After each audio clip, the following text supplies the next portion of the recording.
The chimney smoke shouldn't have been there. Ethan Crowe saw it from half a mile out, a thin gray thread rising against the twilight sky, and his hand went instinctively to the rifle strapped to his saddle. 3 weeks on the trail, pushing 40 head of half-wild cattle through drought and dust, and he'd thought of nothing but the silence waiting for him at home. The kind of silence that didn't ask questions, the kind that didn't demand anything he couldn't give. But smoke meant someone was inside his house. His horse, a bay gelding named Rust, sensed the shift in him and tossed his head. Ethan didn't speak, didn't click his tongue. He just pressed his heels in and kept his eyes on that ribbon of smoke. The ranch spread out before him like a carcass picked clean by vultures. Fences sagged between rotting posts. The barn door hung crooked on one hinge. The garden, what used to be a garden, was nothing but cracked dirt and dead stalks. He'd stopped caring about it 2 years ago. Stopped caring about most things. The cattle run had been brutal. 3 men quit halfway through. One broke his leg in a gulch and had to be hauled back on a wagon. Ethan finished it alone, driving the herd into a buyer's pen in a town he'd never see again, collecting his pay in silence, and riding back the way he came. No celebration, no whiskey, just the long ride home to a place that wasn't really home anymore. Now someone was in his house. He dismounted 30 yards out, his boots hitting the dirt without sound. Rust huffed and stamped, but Ethan ignored him. He pulled the rifle free and checked the chamber. Loaded. Always loaded. Out here, you didn't get a second chance to fix that mistake. The door was closed, but not locked. He never locked it. What was the point? There was nothing left to steal. He pushed it open with the barrel of the rifle. The smell hit him first. Stew. Actual food, simmering in a pot over the fire. The kind of smell that belonged to a life he didn't live anymore. His throat tightened, and for a second he thought he'd walked into the wrong house, the wrong year, the wrong version of himself. Then he saw her. She sat at his table. Not near it, not beside it, at it. In the chair that used to be his wife's. A tin bowl steamed in front of her, and she held a spoon halfway to her mouth, frozen mid-bite. Her eyes locked on the rifle, then flicked up to his face. She didn't scream, didn't run. She set the spoon down slow and deliberate, like she'd been expecting him. "You're back," she said. Her voice was rough, like she'd spent too many nights shouting or too many years swallowing words that wanted out. She wasn't young, maybe 30, maybe older. Hard to tell with women who'd lived the kind of life that carved lines into their faces before their time. Her hair was dark, pulled back in a braid that had come half undone. Her dress was plain, faded blue, patched at the elbows, working clothes. Not the kind you wore to look pretty. Ethan didn't lower the rifle. "Who the hell are you?" "Mara Quinn." She said it like he should already know, like they'd had some conversation he'd forgotten. "That's supposed to mean something to me?" "Probably not." She picked the spoon back up. "You hungry?" He stared at her, the audacity of it. Sitting in his house, eating his food, or food she'd made from whatever scraps he'd left behind, asking him if he was hungry like she'd been waiting on him to come home from work. "Get out," he said. She didn't move, just kept her eyes on him, calm as a Sunday morning. "I cleaned the place, fixed the door latch. Got the fire going proper so it doesn't smoke up the room. Stew's been simmering since noon. You look like you could use a bowl." "I said get out. I heard you." She tilted her head. "But I'm not going." Ethan's finger twitched near the trigger. Not toward it, just near. He wasn't the kind of man who shot people for sitting at his table. Not yet. But he'd been alone a long time, and patience wasn't something he had much of anymore. "I don't know what you think this is," he said slowly, "but you're trespassing. I'm giving you one chance to walk out that door before I make you." Mara set the spoon down again. This time she stood. She wasn't tall, but she didn't carry herself small. She met his eyes without flinching, and he realized something that made his jaw tighten. She wasn't afraid of him. "You put a notice in town," she said, 4 weeks ago. "You needed help with the ranch, said you'd pay fair and provide room and board." Ethan blinked. The notice. He'd almost forgotten. He'd posted it in a fit of desperation after the last hired hand walked off, muttering something about cursed land and bad luck. Ethan hadn't believed him, but he also hadn't argued. The ranch was dying. Anyone with eyes could see it. But that notice had been for a ranch hand, a man. Someone who could swing an axe and mend fence and keep his mouth shut. "You're not what I was looking for," Ethan said. "I know." Mara crossed her arms. "But I'm what showed up. I needed someone who could work. I can work. I needed a man. I know. You think I can't read between the lines?" Her voice sharpened, just enough to cut. "But here's the thing, Crowe.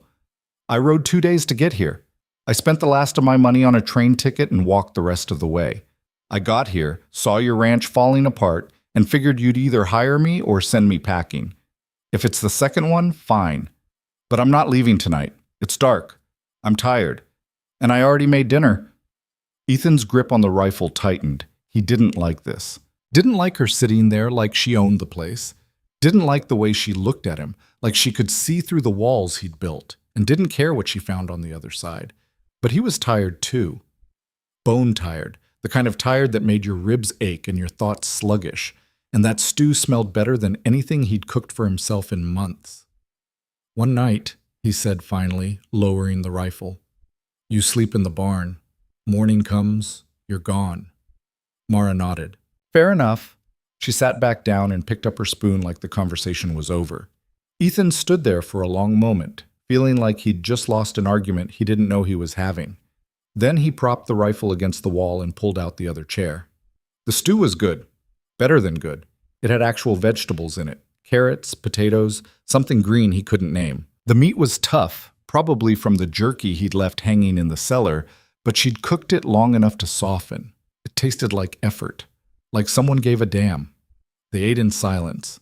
Ethan kept his eyes on his bowl, but he could feel her watching him. Not staring, just aware. Like she was taking inventory of him the same way he was taking inventory of her. When he finished, he set the bowl down harder than he meant to. "Where'd you come from?" Mara didn't look up. "East." "That's not an answer." "It's the only one you're getting tonight." He bit back a response. She wasn't wrong. He didn't owe her questions, and she didn't owe him answers. Not yet. "You really think you can work this place?" he asked instead. "I know I can." "It's not easy work. Sun's brutal. Land's dying. Fences need mending, water needs hauling, and the barn roof's got holes big enough to throw a cat through." "I've done worse." "Worse than this?" He gestured around the room. "Lady, this place is halfway to a graveyard." Mara finally looked up. Her eyes were dark, unreadable. "Then it's a good thing I'm used to digging." Something in the way she said it made Ethan's chest tighten. He didn't know what she meant, and he didn't ask. Some things were better left buried. He stood, scraping the chair back. "Barn's out back. There's blankets in the loft. Don't touch anything you don't need." "Understood." He turned toward the bedroom, then stopped. "And Quinn?" "Yeah?" "Don't get comfortable." She didn't answer, just picked up both bowls and carried them to the wash basin. Ethan didn't sleep. He lay on his back in the dark, staring at the ceiling beams his wife had helped him raise 7 years ago. The house still smelled like her sometimes. Lavender soap, wood smoke, the faint sweetness of the bread she used to bake on Sunday mornings. He'd stopped noticing it most days, but tonight it was there again, stubborn and uninvited. Mara Quinn didn't fit here. She was too forward, too sure of herself, too present. He'd gotten used to the silence, the emptiness, the way the house echoed when he walked through it. Now there was someone in his barn, someone who'd made herself at home without permission, someone who looked at him like she wasn't afraid of what she'd find.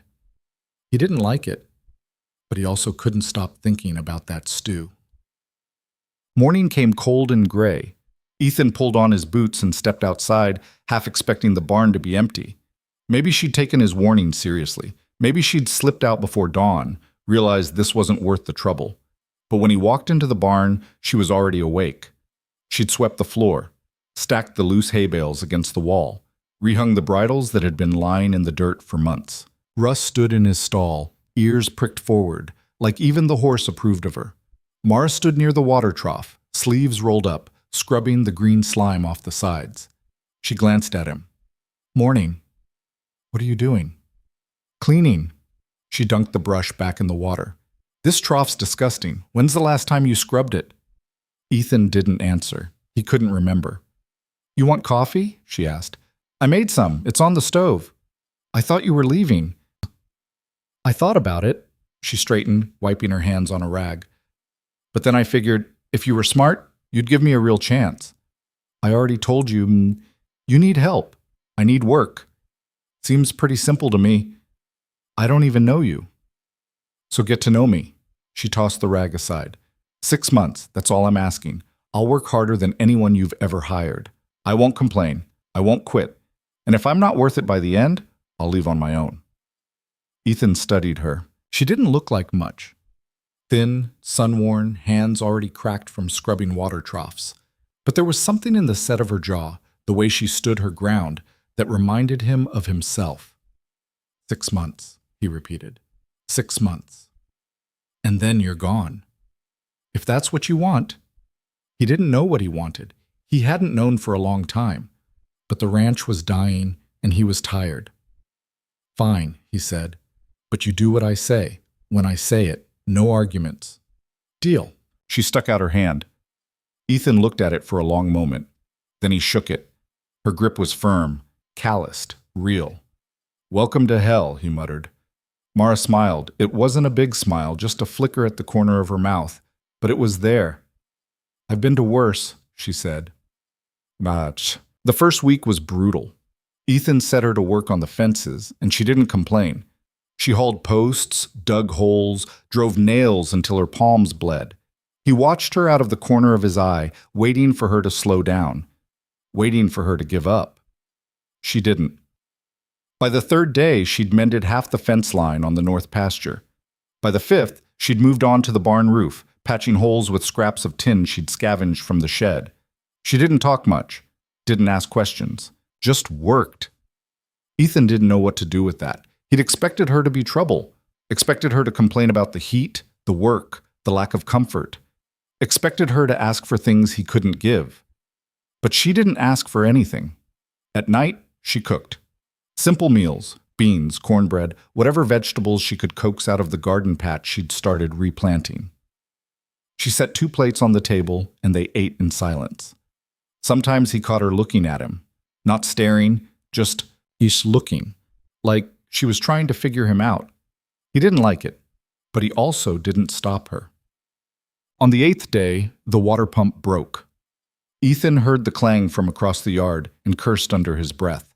That pump was the only thing keeping the livestock alive. Without it, they'd have to haul water from the creek a mile out, and that would take all day, every day. He found Mara already crouched beside it, tools spread out in the dirt. I can fix it, she said before he could speak. You know how to fix a pump? I know how to fix most things. He didn't argue, just watched as she took the thing apart, piece by piece, her fingers quick and sure. She didn't fumble, didn't hesitate. She worked like someone who'd fixed 100 pumps before. Where'd you learn that? He asked. My husband, she said without looking up. The word landed heavy between them. Ethan hadn't thought about her having a husband, hadn't thought about her having a life before this. He teach you a lot? He asked carefully. Enough? Her voice was flat, final. He didn't push. 20 minutes later, the pump was running again. Mara stood, wiping her hands on her pants. Should hold for a while, but you'll need to replace the seal eventually. I'll add it to the list. She nodded and walked away. Ethan stood there, staring at the pump, at the tools she'd left neatly arranged in the dirt, at the grease smudged on her sleeve.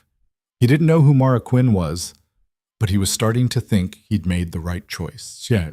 2 weeks in, they hit the first real problem. The cattle were restless. Ethan noticed it at dawn, hooves stamping, low bellows, the kind of unease that meant something was wrong. He grabbed his rifle and headed for the pasture. Mara was already there. She stood at the fence line, staring out at the herd. Her hand rested on the top rail, knuckles white. What is it? Ethan asked. Coyotes, she said quietly. 3 of them. Been circling since before sunrise. Ethan scanned the tree line. He didn't see them, but he believed her. Coyotes were smart, patient. They wouldn't attack a full herd, but a calf? A sick cow? They'd wait for the right moment. We need to move the herd closer to the barn, Mara said. That'll take hours. Then we'd better start. He looked at her. She wasn't asking permission. She was telling him what needed to be done. And she was right. All right, he said. Let's move them. It took most of the day. The cattle were stubborn, scattering every time they tried to bunch them up. Mara worked the left flank, shouting and waving her arms, fearless even when a bull charged past her close enough to brush her skirt.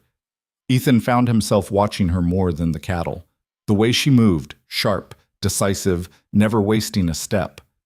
The way she didn't flinch when things got rough. By the time they got the herd pen near the barn, the sun was setting. Mara leaned against the fence, breathing hard, hair stuck to her forehead. "You all right?" Ethan asked. She nodded. "You?" "Yeah." For a moment, they just stood there, catching their breath, watching the cattle settle.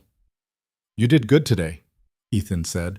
Mara glanced at him, surprised. "Thanks." He didn't say anything else, just turned and walked back toward the house. But as he went, he realized something that made his chest feel strange.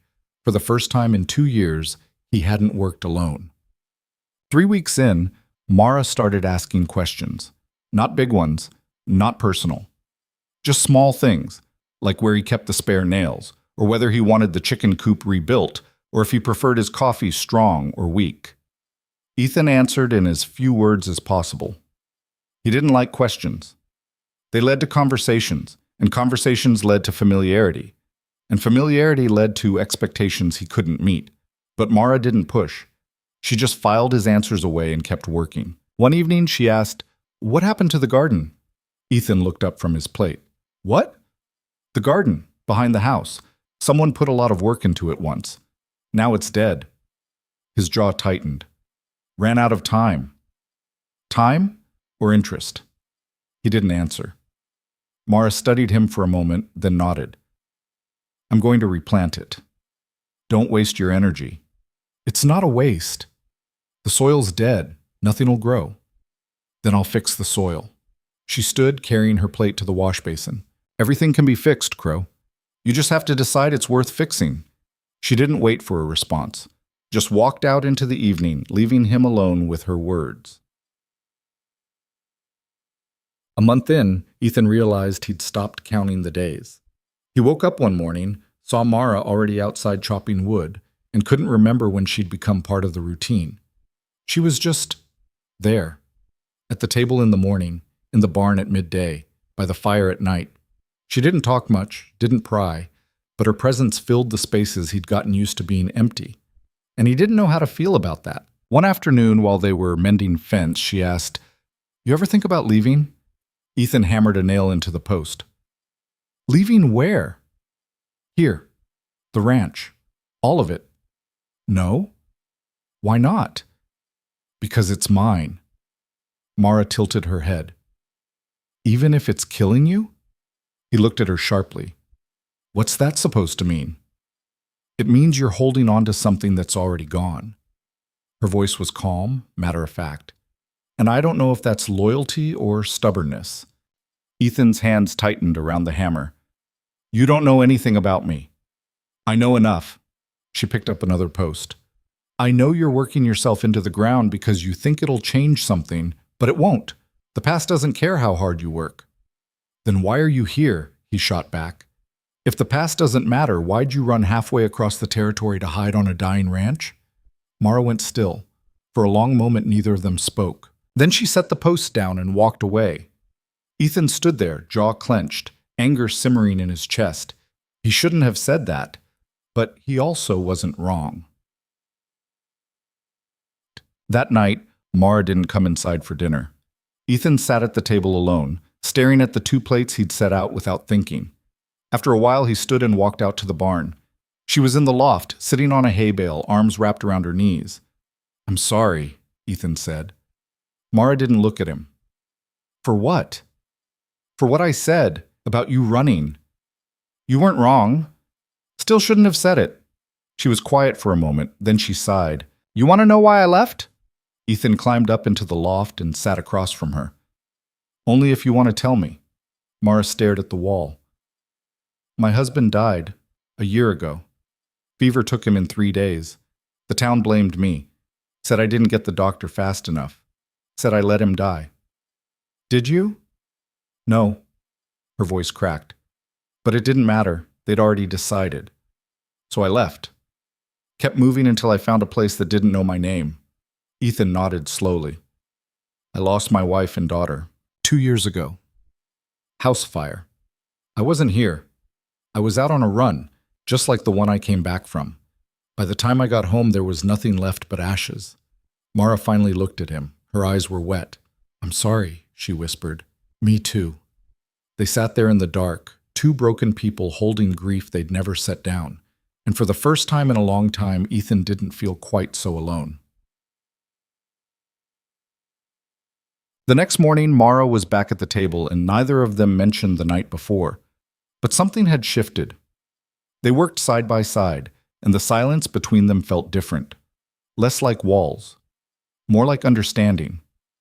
One evening, as they finished mending the last section of fence, Mara looked out at the horizon. Storm's coming, she said. Ethan followed her gaze. The sky was dark, bruised purple and black, rolling toward them like a fist. Big one, he muttered. Mara nodded. We should get the animals inside. They worked fast, herding the cattle into the barn, securing the chickens, tying down everything that could blow away. By the time the first drops fell, they were soaked, and the storm was just beginning. The wind hit first, a howling wall of air that rattled the barn doors and sent loose shingles flying off the roof like birds scattering from a gunshot. Ethan barely got the last latch secured before the sky opened up, rain coming down in sheets so thick he couldn't see the house 20 yards away.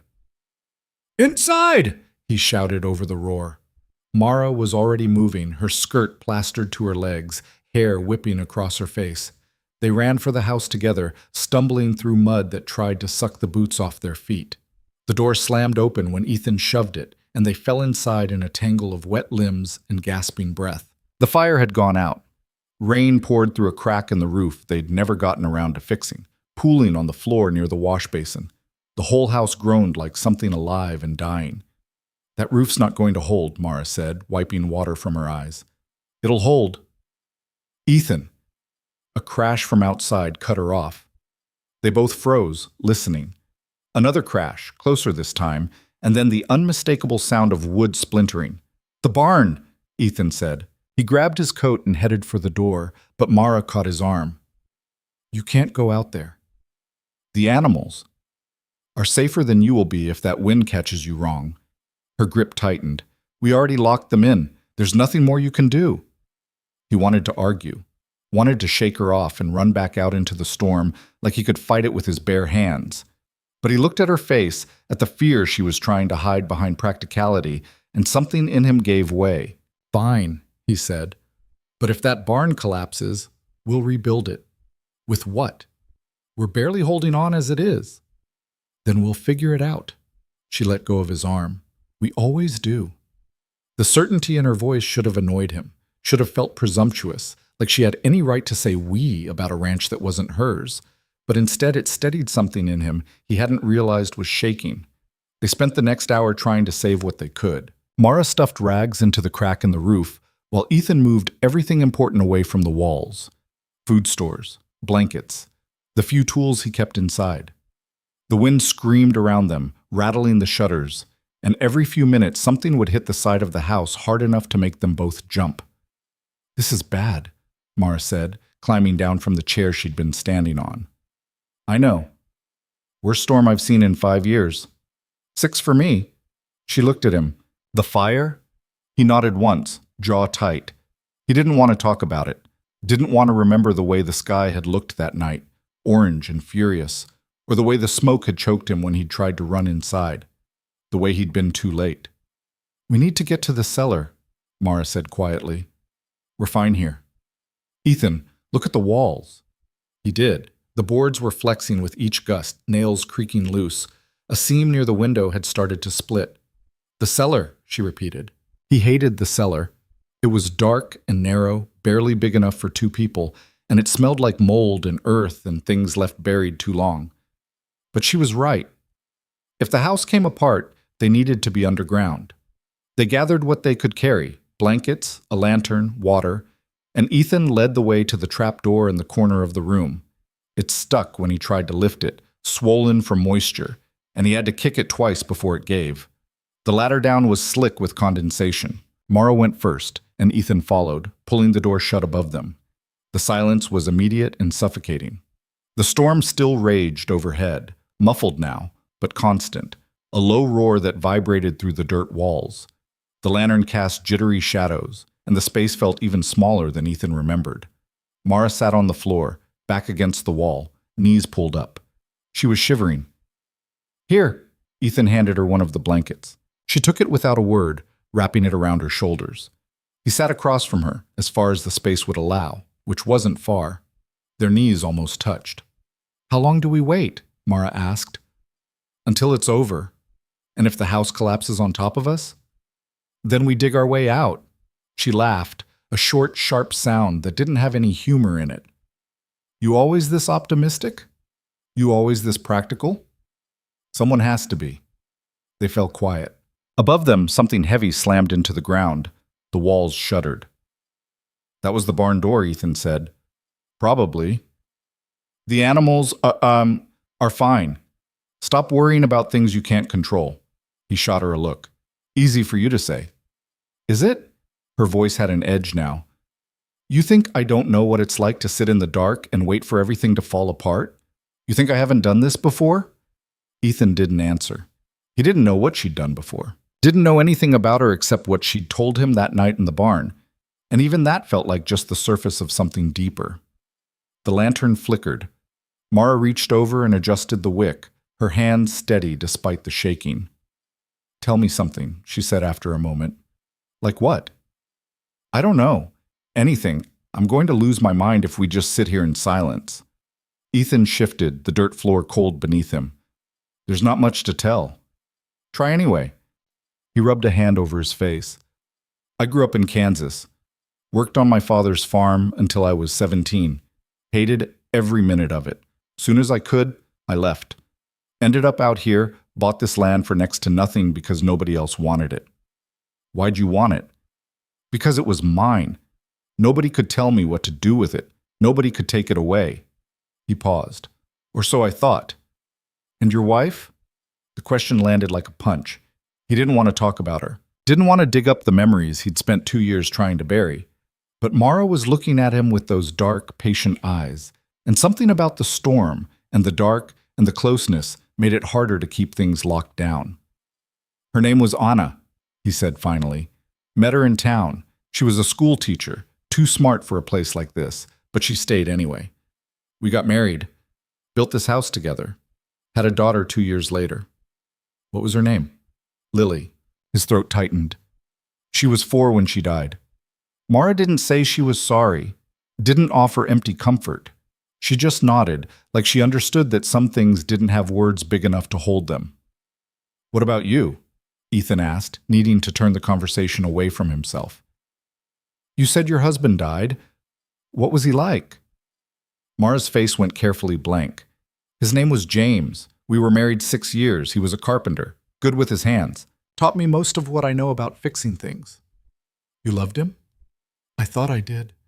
She pulled the blanket tighter. "But looking back, I don't know if I loved him or just the idea of not being alone." "There a difference?" "I think so. Yeah." The walls shook again, dust rained down from the ceiling, and Mara flinched. "You scared?" Ethan asked. "Aren't you?" "I've been scared for 2 years. This is just more of the same." She looked at him for a long moment. "That's the saddest thing I've ever heard." He didn't have an answer for that. The storm dragged on. Minutes turned into hours, and the space between them felt like it was shrinking, the air thick and close. They talked in fits and starts, about nothing and everything, about the towns they'd left behind, the people who'd failed them, the ways they'd learned to survive when survival felt impossible. At some point, Mara's shivering got worse. "Come here," Ethan said. "What?" "You're freezing. Body heat's all we've got." She hesitated, and he didn't blame her. This was too close, too familiar. The kind of closeness that led to things neither of them could take back. But then another gust hit the house above them, so strong the trapdoor rattled, and Mara moved across the space and sat beside him. He put an arm around her shoulders, and she leaned into him, her body rigid at first, then slowly relaxing. "This doesn't mean anything," she said quietly. "I know." But they both knew that was a lie. They sat like that for what felt like forever, listening to the storm tear apart everything they'd built. And somewhere in the dark, with the world ending above them, Ethan felt something inside him crack open. "I'm tired," he said. Mara didn't ask what he meant. "Me too. I'm tired of pretending I can do this alone." "Then stop pretending." "I don't know how." She turned her head to look at him, her face inches from his. "You're not alone anymore, Ethan. Whether you like it or not, I'm here. For 6 months. Maybe longer if you don't run me off first." He almost laughed. Almost. "I don't think I could run you off if I tried." "Probably not." The storm began to ease. The wind didn't stop, but it lost its fury, settling into a steady howl instead of a scream. The rain lightened. The house stopped groaning. They stayed in the cellar anyway, neither of them ready to face what was waiting above. "Tell me something else," Mara said. "Something good." Ethan thought about it. Good things felt distant, like they belonged to a different life. "I used to play the fiddle," he said finally. "Not well, but enough. Anna liked it. She'd dance around the kitchen while I played, holding Lily. Made her laugh." "Where's the fiddle now?" "Burned with the house." Mara nodded slowly. "James used to sing. Terrible voice, but he didn't care. He'd sing while he worked, and I'd pretend it annoyed me, but really, I liked it. Made the days feel less heavy." "You ever sing?" "Not anymore." "Why not?" "Because it reminds me of what I lost, and I'm tired of losing things." Ethan understood that. He'd stopped doing a lot of things for the same reason. "Maybe we should start again," he said. "Start what?" "I don't know. The things we gave up, the things we used to be." Mara looked at him like he'd said something dangerous. "You think we can do that?" "I don't know. But sitting in the dark waiting to die doesn't seem like much of an alternative." She smiled. It was small and tired and didn't reach her eyes, but it was there. "All right," she said. "But if I have to start singing, you have to find another fiddle." "Deal." Eventually the storm passed. The quiet that followed was almost worse than the noise, heavy with dread about what they'd find. Ethan climbed the ladder first and pushed the trapdoor open. The house was still standing, barely. The roof had caved in near the back, beams splintered and shingles scattered across the floor. Water pooled everywhere. The table had tipped over, and the pot they'd used for stew lay dented in the corner, but the walls were intact. Mara came up behind him and let out a long breath. "Could be worse. Could be better. Always is." They stepped outside into the gray morning light. The barn was gone.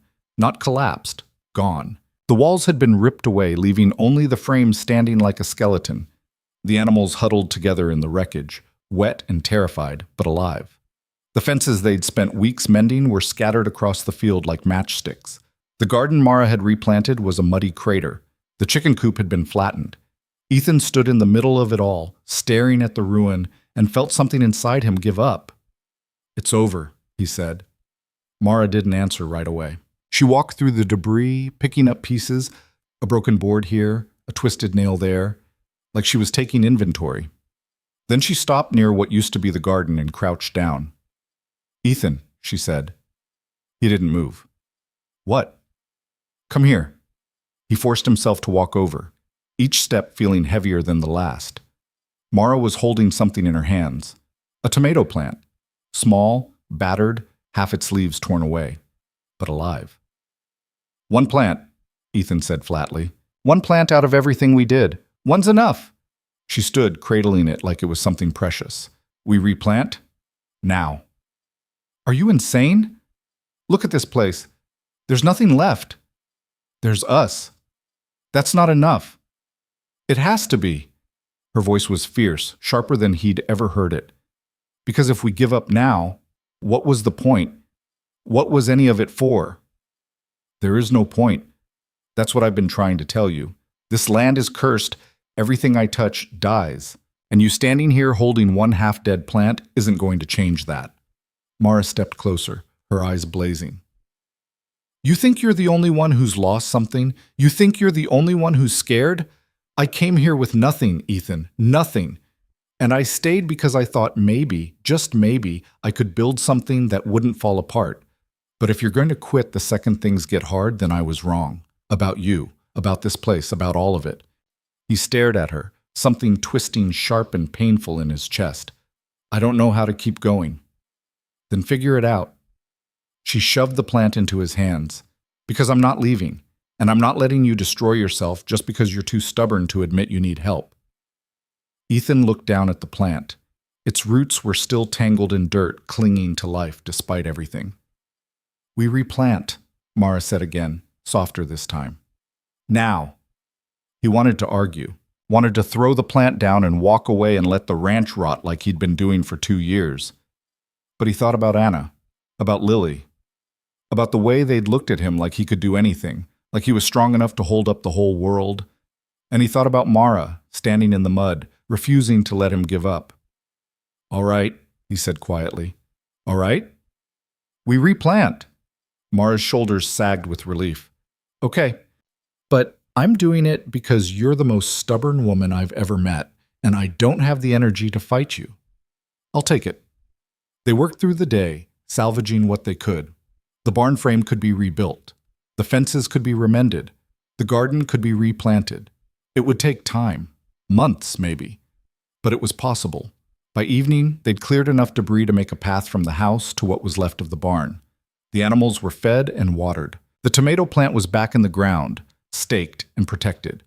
Ethan stood on the porch, looking out at the wreckage, and felt something strange. Not hope. He wasn't ready for that yet.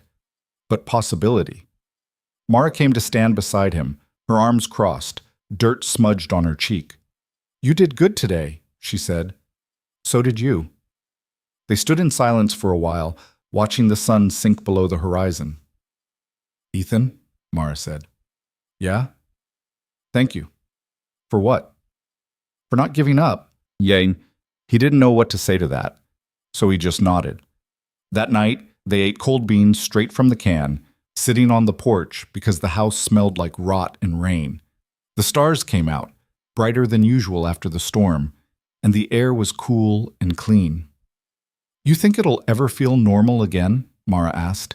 I don't know what normal is anymore. Me neither. She leaned back against the post, closing her eyes. But maybe that's okay. Maybe we don't need normal. Maybe we just need this. Ethan looked at her, at the exhaustion in her face, the strength in the set of her shoulders, at the way she'd fought for this place like it was hers, even when he'd told her to leave. Mara? She opened her eyes. Yeah? I'm glad you stayed. She smiled. A real smile this time, the kind that reached her eyes. Me too.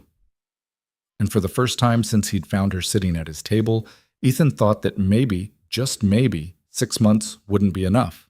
The work changed after the storm. It wasn't easier. If anything, it got harder. But something shifted between them, like a door that had been locked for years finally swinging open just enough to let light through. Ethan found himself talking more. Not about anything important at first, just small things. The way the cattle were eating better now that they'd moved them closer to the creek. The fact that the north fence post kept leaning no matter how many times he drove it in. The price of lumber in town, which had gone up again because everyone was rebuilding after the storm. Mara listened. She didn't interrupt or offer solutions unless he asked. She just worked beside him, steady and present, and somehow that made the days feel less endless. They rebuilt the barn first. It took 3 weeks of dawn to dusk labor, every muscle screaming by nightfall. Ethan handled the heavy lifting, hauling beams, driving posts into ground that fought him every step. Mara worked the details, measuring cuts, checking levels, making sure nothing went crooked. She had an eye for it, a precision he'd never had patience for. One afternoon, while they were fitting the roof beams, she stopped mid-hammer swing and said, "You ever think about getting help?" Ethan looked down at her from where he stood on the frame. "What kind of help?" "Another hand, someone to split the work." "Can't afford it." "We could if we sold some of the cattle." "We need the cattle." "We need help more." She wiped sweat from her forehead. "I'm not saying hire an army, just one person, even for a few months." Ethan climbed down, his boots hitting the dirt harder than necessary. "I don't want strangers on this land." "I was a stranger 2 months ago." "That's different." "How?" He didn't have an answer for that. Or maybe he did, but he wasn't ready to say it out loud. Mara set her hammer down and looked at him. You can't do everything alone, Ethan. I know you want to. I know you think you have to. But you're going to kill yourself trying, and then what? What happens to this place when you're dead? It dies with me. That's the dumbest thing I've ever heard. It's the truth. No, it's self-pity dressed up as practicality. Her voice was sharp enough to cut. And I'm tired of watching you destroy yourself because you think suffering is the same as loyalty. Ethan's jaw tightened. You don't know what you're talking about, don't I? She stepped closer, her eyes blazing. You think I didn't do the same thing after James died? You think I didn't spend months convincing myself that I deserved to be miserable? That if I just worked hard enough, hurt enough, it would somehow make up for the fact that I was still alive and he wasn't? It's exactly what you're doing, and it doesn't work. Trust me, I tried. The silence between them was heavy, thick with things neither of them wanted to admit. Finally, Ethan said, I'll think about it. That's all I'm asking. They went back to work, but the conversation sat between them like a third presence, uncomfortable and unavoidable. That night, after dinner, Mara went out to check on the animals, and Ethan sat alone at the table, turning her words over in his mind. She was right. He knew she was right. But admitting it felt like admitting defeat, like all the pain he'd carried for 2 years had been for nothing. He poured himself a drink from the bottle he kept hidden in the back of the cabinet. Whiskey, cheap and harsh. The kind that burned going down. He'd stopped drinking after Anna died. Stopped a lot of things, but tonight he needed something to dull the edges. Mara came back in as he was pouring his second glass. She didn't say anything. Just took the bottle from his hand, poured herself a glass, and sat down across from him. They drank in silence. After a while, Mara said, You want to know the worst part about losing someone? Ethan looked at her. What? It's not the grief. Grief makes sense. It hurts, but it's clean. You know what you're feeling and why. She stared into her glass. The worst part is the guilt. The voice in your head that says you should have done more, should have been better, should have saved them somehow. And you can't. And you can't. She took another drink. So you punish yourself instead. Because if you're suffering, at least you're doing something. At least you're not just moving on. Ethan's throat felt tight. How do you stop? I don't know if you ever do, but maybe you learn to live with it. Maybe you stop letting it run your life. You make it sound easy. It's not. But neither is this. She gestured around the room. And you're doing it anyway. He didn't know what to say to that, so he just refilled both their glasses. They talked until the bottle was empty and the fire burned low. About James and Anna. About the lives they'd had before everything fell apart. About the ways grief changed you, carved you into something unrecognizable. At some point, Mara's head started to droop, and Ethan realized she was falling asleep at the table. Go to bed, he said quietly.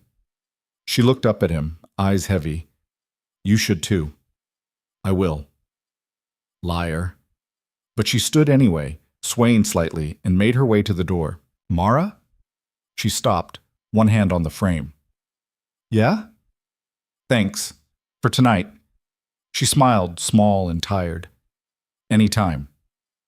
After she left, Ethan sat in the dark for a long time, thinking about what it meant to let someone in. To trust them with the ugly parts, the broken pieces you kept hidden because you were afraid they'd cut anyone who got too close. Mara had gotten close, and she was still here. That had to mean something. The barn was finished by the end of the month. It wasn't perfect, the walls were a little crooked in places, and the roof leaked when it rained hard, but it was solid. It would hold. They celebrated by cooking an actual meal. Mara found a chicken that was still laying, and Ethan bartered for potatoes and carrots in town. They made stew, thick and hot, and ate until they were too full to move. This is good, Ethan said, scraping the bottom of his bowl. It's decent. Better than decent, Mara smiled. You're easy to please. I haven't had a reason to be picky. She laughed, and the sound filled the room in a way that made Ethan's chest ache. He couldn't remember the last time he'd heard laughter in this house. Couldn't remember the last time he'd wanted to. After dinner, they sat on the porch, watching the sun go down. The air was warm, the kind of late summer warmth that made everything feel lazy and slow. "You ever think about leaving?" Mara asked. Ethan glanced at her. "Thought we already had this conversation. I mean really leaving, not just the ranch, the whole territory, starting over somewhere new." "No? Why not?" "Because this is all I have." "It doesn't have to be." He looked at her. "What are you saying?" Mara hesitated, like she was weighing her words carefully. "I'm saying maybe you're holding on to this place because you think it's all you deserve. And I'm saying that's not true. You don't know what I deserve. I know you deserve more than this." She gestured at the ranch, at the broken fences and patched-up barn. "You deserve a life that doesn't feel like punishment." Ethan's hands tightened on the edge of the porch. "And what about you? You think you deserve better?" "I'm working on believing it." "How's that going?" "Better than it was 2 months ago." They fell quiet, the evening settling around them like a blanket. Somewhere in the distance, a coyote howled, and the cattle stirred in response. "I'm glad you're here," Ethan said. Mara looked at him, surprised. "Yeah?" "Yeah. Even though I'm stubborn and mouthy and don't know when to quit? Especially because of that." She smiled, and Ethan felt something in his chest loosen, something he'd been holding tight for so long he'd forgotten it was there. The next morning, they rode into town together for the first time. Ethan needed supplies, nails, rope, a new blade for the saw. Mara came along because she wanted to see what the town was like, and because she said she didn't trust him to pick out decent vegetables. The town wasn't much. A main street lined with tired buildings, a general store, a saloon, a church at the far end that looked like it hadn't seen a congregation in years. People moved through the street with the kind of slow purpose that came from living in a place where nothing ever changed. Ethan tied Russ to the post outside the general store, and Mara followed him inside. The store was dim and crowded, shelves stacked with everything from canned goods to saddles. The owner, a man named Harlan, with a gray beard and suspicious eyes, looked up when they entered. "Crowe," he said, his tone flat. "Harlan."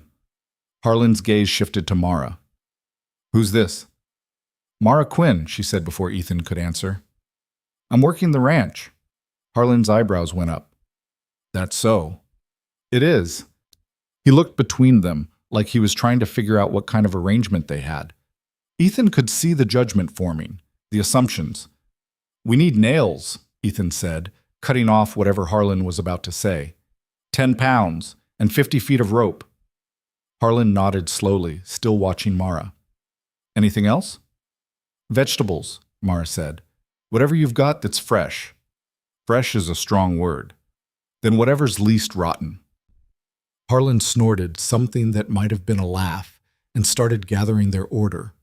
While he worked, Mara wandered the store, running her fingers along the shelves. Ethan watched her, the easy way she moved, the way she didn't flinch under Harlan's scrutiny. When Harlan brought the supplies to the counter, he said, "Heard you had some trouble out at your place." "Storm hit us pretty hard," Ethan said. "Hit everyone hard.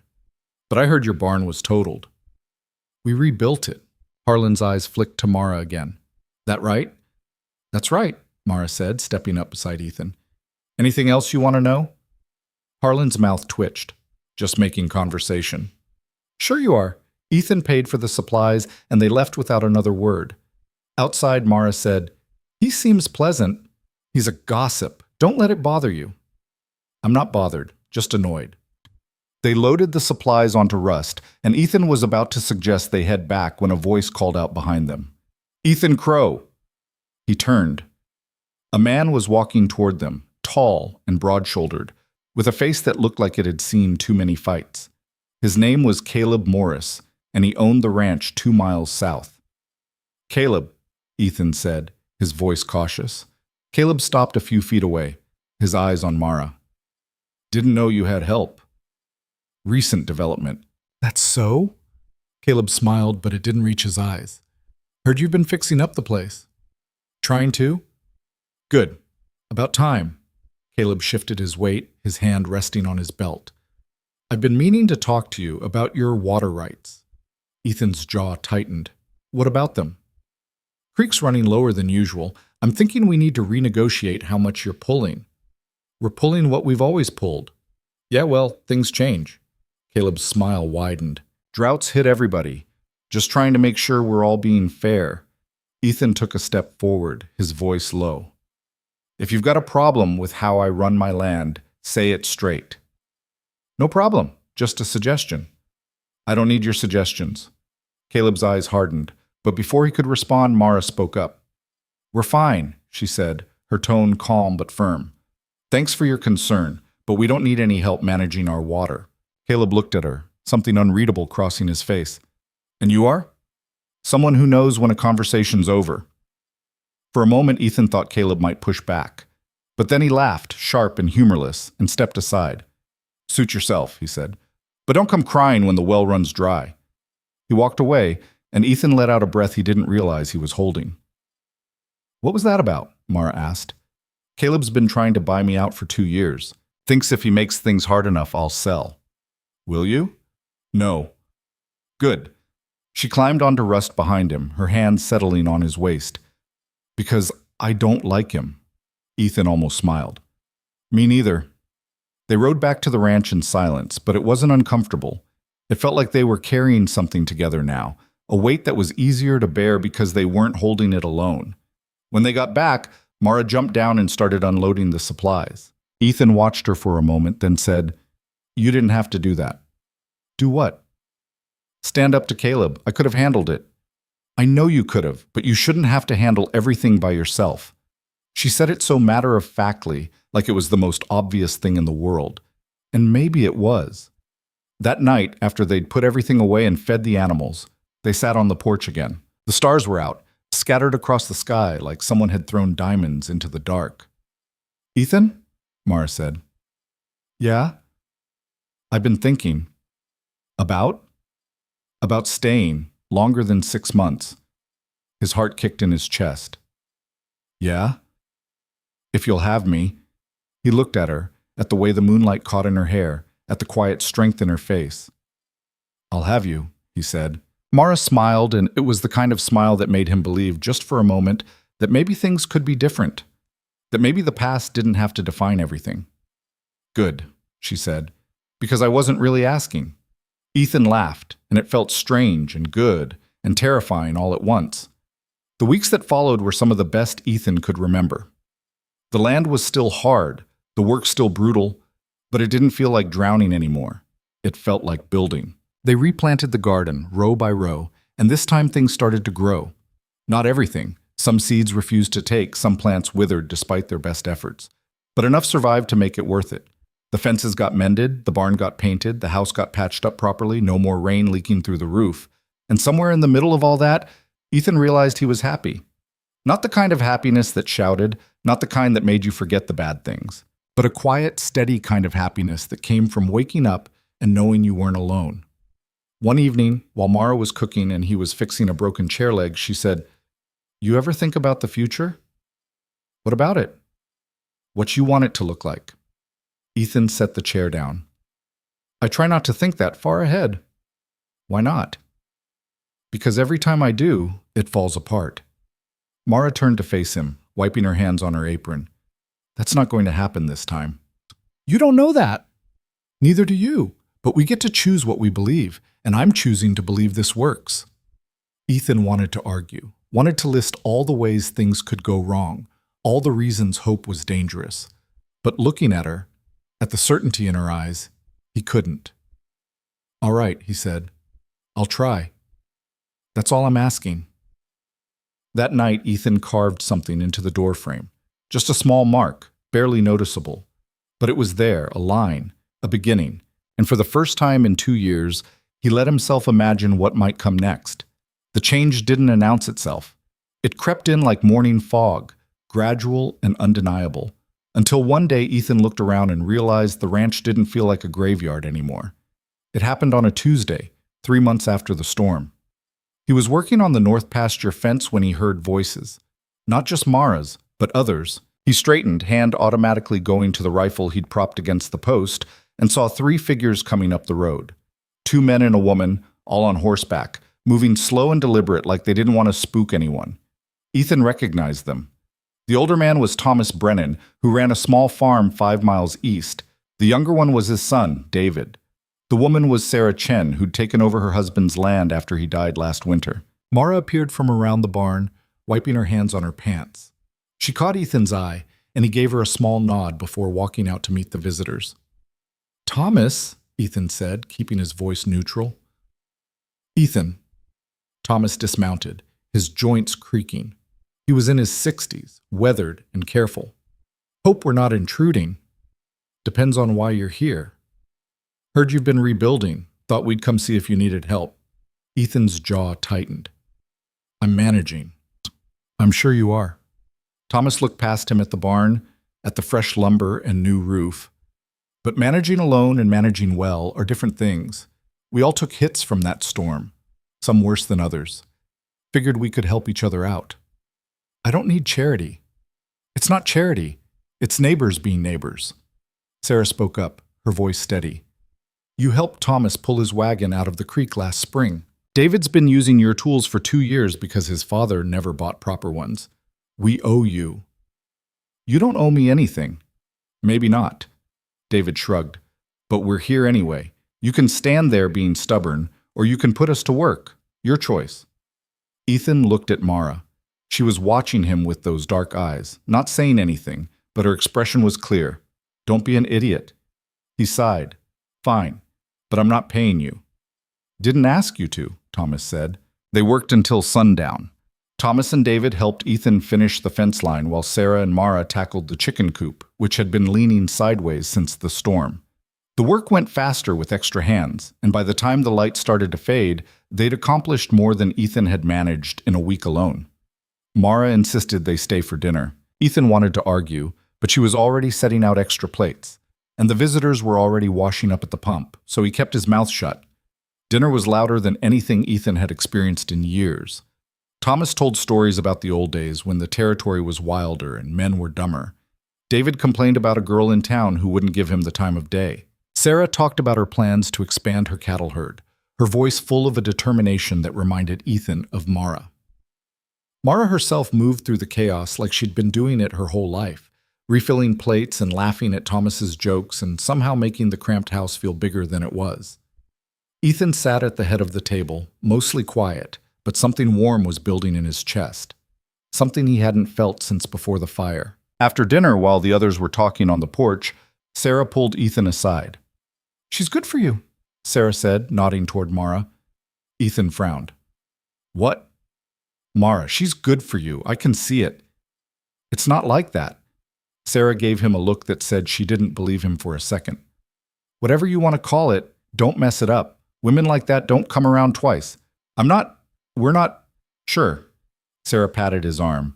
"Just don't wait too long to figure it out." She walked away before he could respond, leaving him standing there feeling exposed and confused. When everyone finally left, the house felt too quiet again. Ethan helped Mara clean up, neither of them talking much, both of them tired in a good way.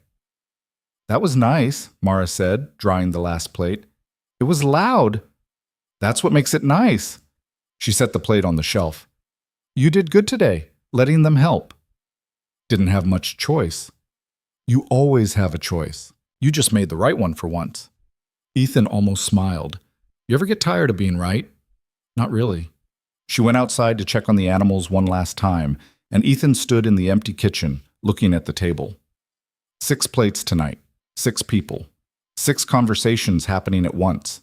It had felt like family. The thought scared him more than it should have. The next week, Thomas and David came back. Then Sarah showed up with her brother, who needed help moving some equipment and figured he'd trade labor for labor. Word spread quietly the way it does in small communities, and soon there was always someone stopping by. Not every day, not even every week, but enough that Ethan stopped being surprised when he saw riders coming up the road.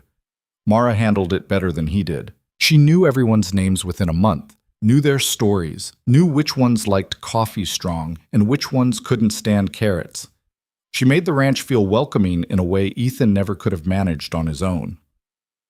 One afternoon, while he and David were replacing rotten boards on the barn, David said, "You're lucky, you know." "How's that?" "Having someone like her. My pa's been alone since my ma died, 5 years now. House is like a tomb, but you, David hammered a nail home. You got someone who makes it feel alive again.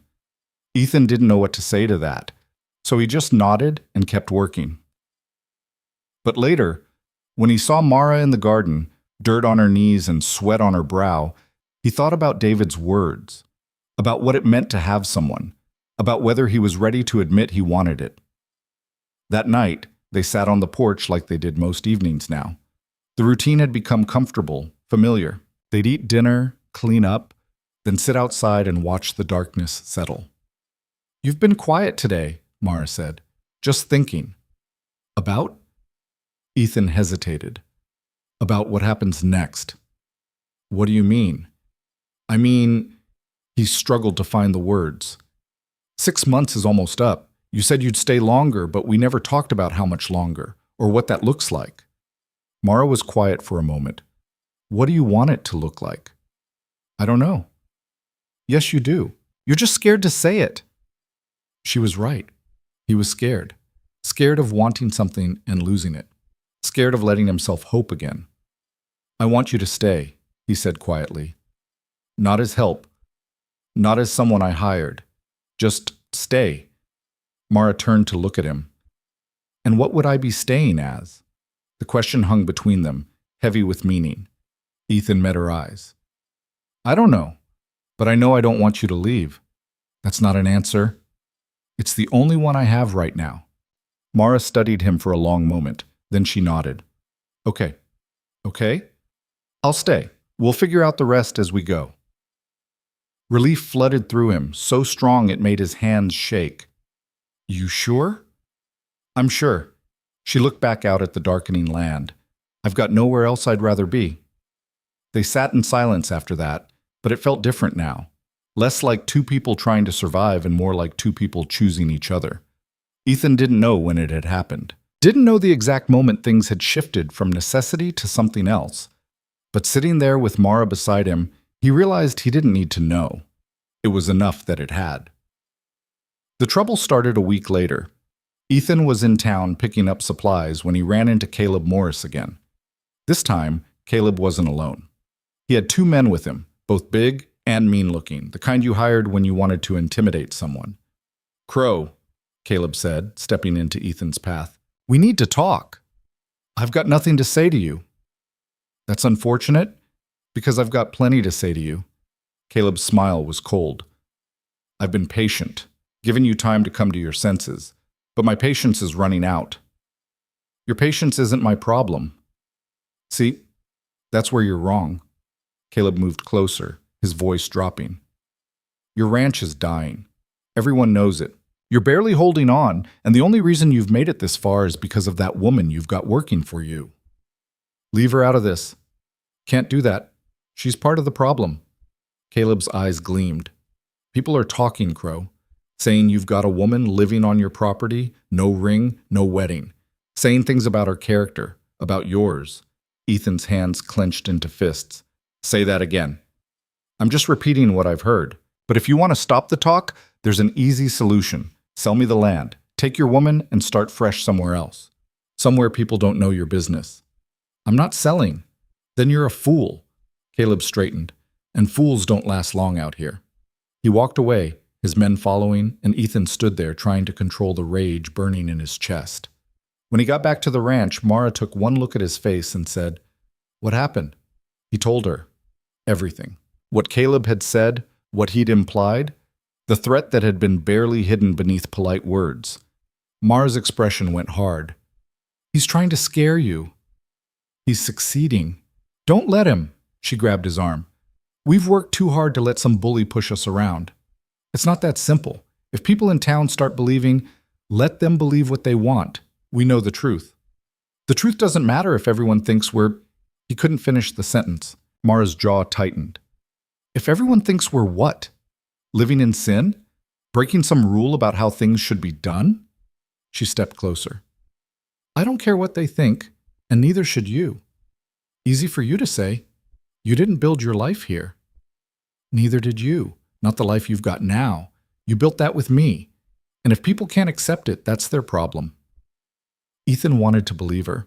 wanted to have her certainty. But the weight of expectation, of judgment, pressed down on him like a hand around his throat.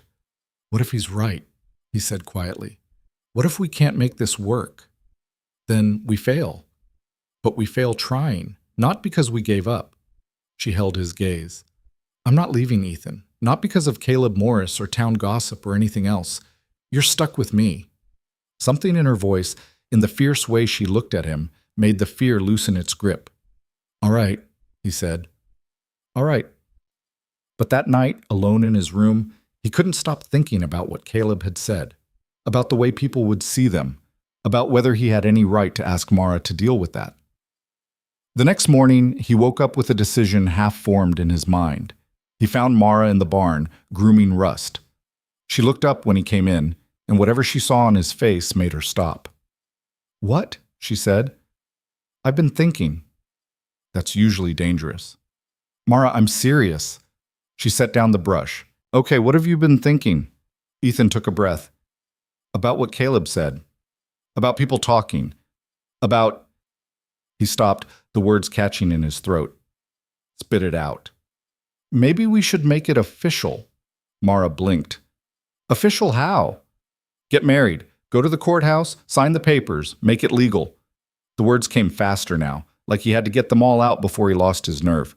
"Not because of Caleb or anyone else, but because I want to. Because you belong here. Because I don't want there to be any question about it." Mara stared at him.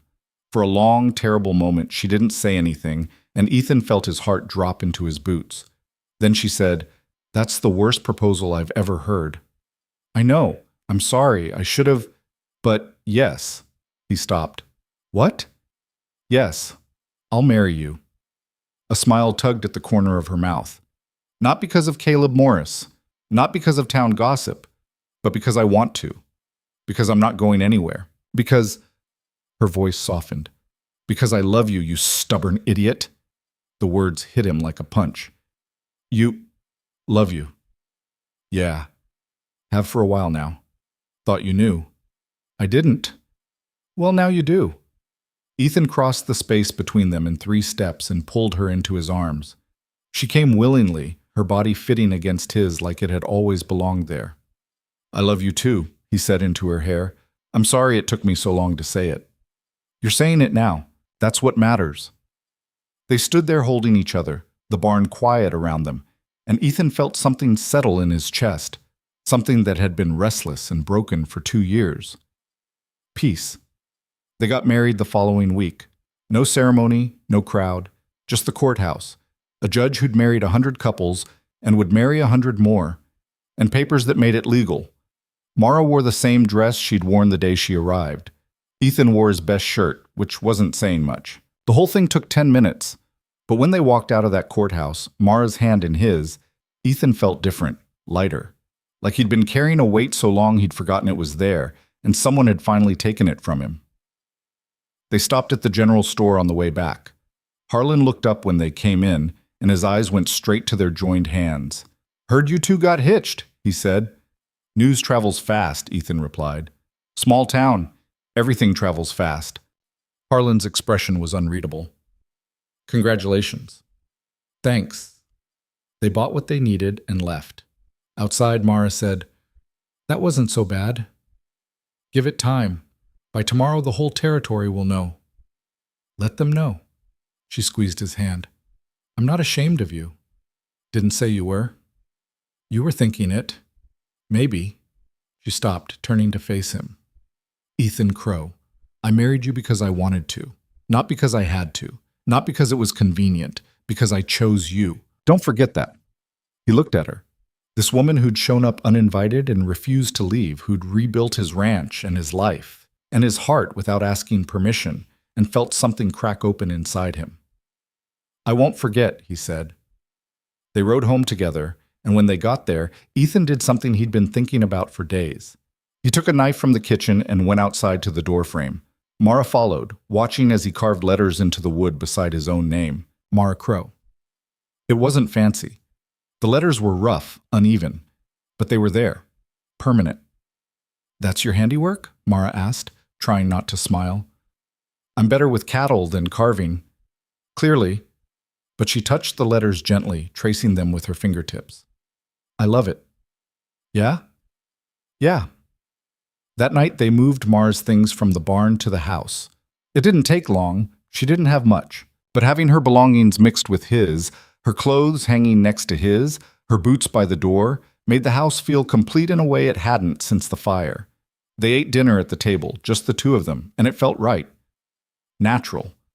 Like this was how it had always been meant to be.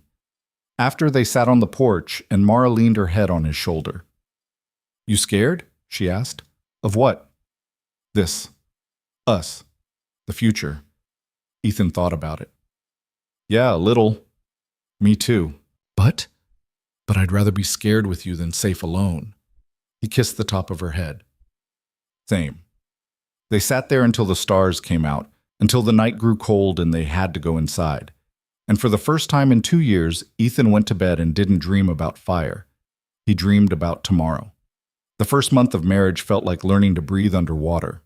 Not drowning, but not natural either. They'd lived together for months already, but this was different. The weight of permanence changed things in ways Ethan hadn't expected. Some mornings he woke up and forgot she was there. Then he'd hear her moving around in the kitchen, humming something off-key, and reality would settle back in. He was married. Mara was his wife. This was his life now. It should have been terrifying. Instead, it felt like coming home after being lost for a long time. They fell into new rhythms. Mara took over the garden completely, expanding it until they had more vegetables than 2 people could eat. She started preserving things, pickles, jams, dried beans, lining the shelves in the cellar with jars that represented security for the winter ahead. Ethan focused on the livestock, building up the herd slowly, carefully, not pushing too hard. They worked together on everything else. The fences, the barn, the endless small repairs that kept a ranch from falling apart. The neighbors kept coming. Thomas and David showed up one Saturday with lumber they said they didn't need, which everyone knew was a lie. They spent the whole day helping Ethan reinforce the barn's foundation, the 3 of them working in comfortable silence, broken only by the occasional joke or request for a different tool. Sarah brought seeds she'd saved from last year's harvest, along with a chicken that was still laying, a gift she insisted wasn't a gift, just her helping to clear out her overcrowded coop. A man named Marcus, who ran the grain mill in town, stopped by to ask if Ethan wanted to sell him cattle feed, then stayed for dinner and ended up helping them fix the well pump that had started making an ominous grinding sound. Word of the marriage had spread, just like Ethan knew it would. But the reaction wasn't what he'd feared. People seemed relieved more than anything, like they'd been waiting for him to figure out what they'd already known. Women in town started nodding to Mara when they passed. Men stopped giving Ethan those sideways looks that said they were judging his life choices. It was like the ring on Mara's finger had transformed her from an oddity into an accepted part of the community. But Caleb Morris stayed quiet, too quiet.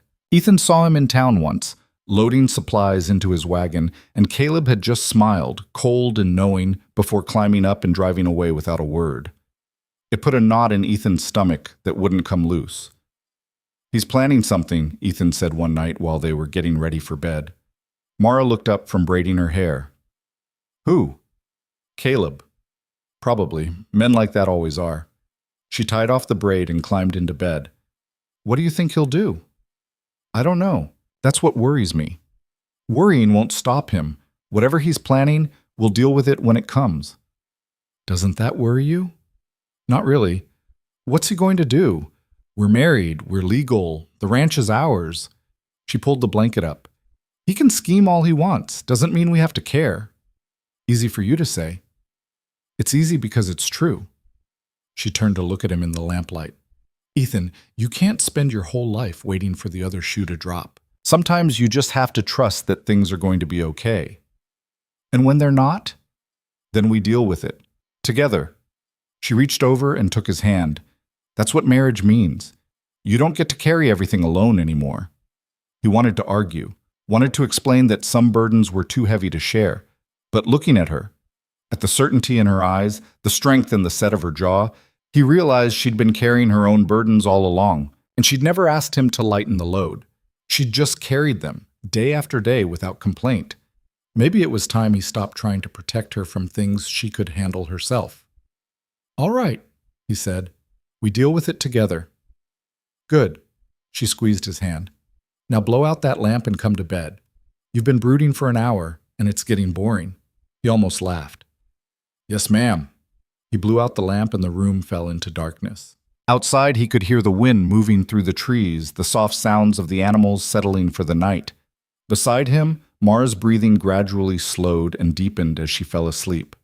Ethan lay awake a while longer, thinking about what it meant to trust, to believe that things could work out, to let go of the constant vigilance that had kept him alive but made him miserable. It didn't come naturally, but maybe, like everything else, it was something he could learn. The storm Ethan had been waiting for came in October, but not the way he expected. He was in town, selling cattle to a buyer who'd come through from the east. The sale had gone well, better than expected, and Ethan had actual money in his pocket for the first time in months. He was loading supplies at the general store, planning what repairs they could afford now, when he overheard two men talking outside the saloon. One of them was Caleb's foreman, a man named Pike, who had a reputation for being mean when he drank and meaner when he didn't. The other was someone Ethan didn't recognize, dressed too fine for ranch work. "Morris is buying up water rights," Pike was saying, his voice carrying through the open window. "Every parcel between his land and the creek. Says by spring he'll control the whole flow." "Smart move," the other man said. "Water's more valuable than gold out here." "That's what Morris says. Once he's got control, he can name his price. Anyone wants access, they pay him. Anyone doesn't want to pay." Pike made a cutting gesture across his throat. "What about that place to the north, Crowe's ranch?" "Crowe doesn't own rights. He's got access through an old agreement with the previous owner, but it was never filed proper. Morris gets those deeds, he can cut Crowe off completely. Probably force a sale inside 6 months." "Crowe know about this?" "Not yet, but he will." Pike laughed, harsh and ugly. "Gonna be fun watching him squirm." Ethan's blood went cold. His hands tightened on the bag of flour he was holding, and it took everything he had not to walk over there and put his fist through Pike's face. Instead, he finished loading his supplies with shaking hands, climbed onto Rust, and rode back to the ranch faster than was safe. The horse's hooves pounded the hard dirt, kicking up dust, and Ethan's mind raced through possibilities. If Caleb controlled the water, the ranch was finished. Cattle couldn't survive without water. The garden couldn't grow. Everything they'd built would collapse within months, maybe weeks. He found Mara in the barn, organizing tools on the wall she'd built specifically for that purpose. She'd spent a whole afternoon measuring and hammering, determined to keep everything in its place. She took one look at his face and set down the hammer she was holding. "What happened?" He told her. Everything he'd heard, every implication, every terrible possibility. The words came out in a rush, anger and fear mixing until he couldn't tell them apart. Mara listened without interrupting. When he finished, she was quiet for a long moment, her face carefully blank. "Do we have proof of our water rights?" she asked finally. "I don't know. The papers are somewhere in the house, but I haven't looked at them in years. Old man Henderson owned this land before me. He had some kind of agreement with the territory, but I don't know if it's legal anymore. I never thought to check." "Then we need to find out."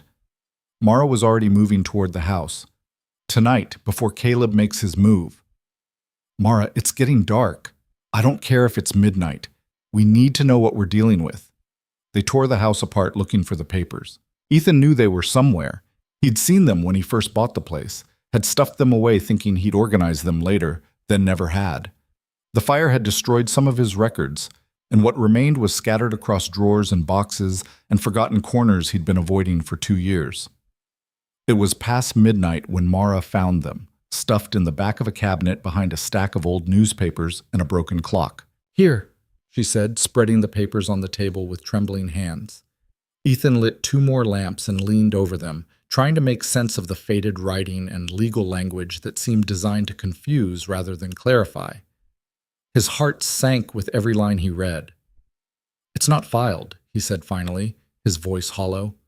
"Henderson had water access, but he never registered it with the territory. It's just an agreement between him and the previous landowner downstream, nothing official. Nothing that would hold up if someone challenged it. So Caleb's right. He can cut us off." "Yeah." Mara sat down hard. like her legs wouldn't hold her anymore. For the first time since Ethan had known her, she looked defeated. Her shoulders sagged, her hands lay limp on the table, and when she looked up at him, her eyes were wet. "We can't lose this place," she said quietly. "Not after everything." "I know. We rebuilt this piece by piece, you and me. We made it work when everyone said we couldn't." "I know. So what do we do?" Ethan stared at the papers, his mind working through options, discarding each one as quickly as it formed. They could fight it in court, but that would take months and money they didn't have. They could try to negotiate with Caleb, but he'd never agree to terms that didn't end with Ethan selling. They could try to find another water source, but the creek was the only reliable one for miles. They could... "We file our own claim," Ethan said suddenly. Mara looked up. "What?" "The creek runs through our land. We've been using it for years. If we file a proper claim now, before Caleb locks up everything else, we might be able to establish rights based on historical use." "Will that work?" "I don't know, but it's better than doing nothing." "What if Caleb's already filed?" "Then we fight it. We bring witnesses. Thomas, Sarah, everyone who knows we've been using that water. We make the case that cutting us off would be destroying a working ranch." He stood, energy returning. "It's not perfect, but it's a chance." Mara's expression shifted from defeat to determination. "When do we file?" "First thing tomorrow, I'll ride to the territory office. It's a day's journey, but if I leave at dawn..." "We'll leave at dawn," Mara corrected. "I'm coming with you." "It'll be a hard ride, 2 days there and back, maybe more." "I don't care." Mara said, "Don't." She stood, her voice sharp. "Don't try to protect me from this. It's my ranch too, my future. I'm coming." He looked at her, at the fire back in her eyes, the stubborn set of her jaw, and nodded. "All right, we go together." "Together," she repeated. "Always." They barely slept that night. Ethan kept going over the papers, making notes about dates and usage, trying to build a case in his mind. Mara packed supplies for the journey, food, water, an extra blanket in case they had to camp. They moved around each other in the small house, both too wired to rest, both too scared to voice the fear that this might not work. When the first light touched the horizon, they were already saddling the horses. They left before sunrise, riding hard through cold morning air that made their breath visible. The territory office was in a town called Morrison, a full day's ride east through country that was beautiful and harsh in equal measure. They didn't stop except to water the horses and eat quick meals of jerky and bread, pushing themselves and the animals harder than was wise. Ethan watched Mara as they rode. She sat straight in the saddle, her face set with determination, never complaining even though he knew she had to be sore. She'd become a better rider over the months, confident in ways she hadn't been when she first arrived. Watching her now, keeping pace with him mile after mile, he felt something swell in his chest. Pride, respect, love so fierce it almost hurt. By the time they reached Morrison, it was late afternoon and they were both exhausted. The horses were lathered and breathing hard. Ethan's back ached and his legs felt like they might give out when he dismounted. The territory office was a squat building on the main street, government plain and unwelcoming. They tied up the horses and went inside, Mara carrying the papers in a leather satchel Ethan had found in the barn. The clerk was a thin man with ink-stained fingers and spectacles that kept sliding down his nose. He looked up when they entered, his expression already tired. "Help you?" he asked without enthusiasm. "We need to file a water rights claim," Ethan said, putting the papers on the counter. The clerk sighed like this was the worst possible thing they could have asked him to do. "It's almost closing time. This is important." "It's always important." But he pulled the papers toward him and started reading, his finger tracing the lines, his frown deepening with every paragraph. After what felt like an hour but was probably only minutes, he looked up. "This is going to be contested," he said flatly. "What do you mean?" Mara asked. "I mean someone else filed a comprehensive claim for this watershed last week. Caleb Morris, covers everything from the mountain source to 5 miles downstream. If I accept your filing, there's going to be a conflict that has to go before a judge." "Let me guess," Mara said, her voice tight. "Morris has money and a good lawyer." The clerk didn't confirm or deny, but his expression said enough. "File it anyway," Ethan said. "We have historical use. We've been working that land for years. That has to count for something." Historical use isn't always enough, especially against someone with proper documentation and filing. Then what is enough? The clerk removed his spectacles and rubbed his eyes. Proof. Documentation showing continuous use. Witnesses willing to testify under oath. And a lawyer who knows water law, which isn't cheap. Morris has all of that. Do you? Ethan felt the hope draining out of him like water through cracked earth. How much are we talking, for a lawyer? More than most ranchers have. Water rights cases can drag on for months. Every court appearance costs money. Every filing, every motion, every piece of paper. Morris has deep pockets and connections all the way to the territorial governor. If you want to fight him, you need the same. We don't have that, Ethan said quietly. Then I'm sorry. I can file your claim, but I'd be lying if I said you had a good chance of winning. They left the office in silence. The sun was setting, painting the sky orange and red, and Ethan felt like he was watching his future burn all over again. All the work they'd done, all the progress they'd made, everything they'd built together, it was all going to crumble because of legal papers and money they didn't have. We can't afford a lawyer, he said once they were outside. I know. We're going to lose. Mara grabbed his arm, stopping him in the middle of the street. People moved around them, heading home for dinner, going about their lives like the world wasn't ending.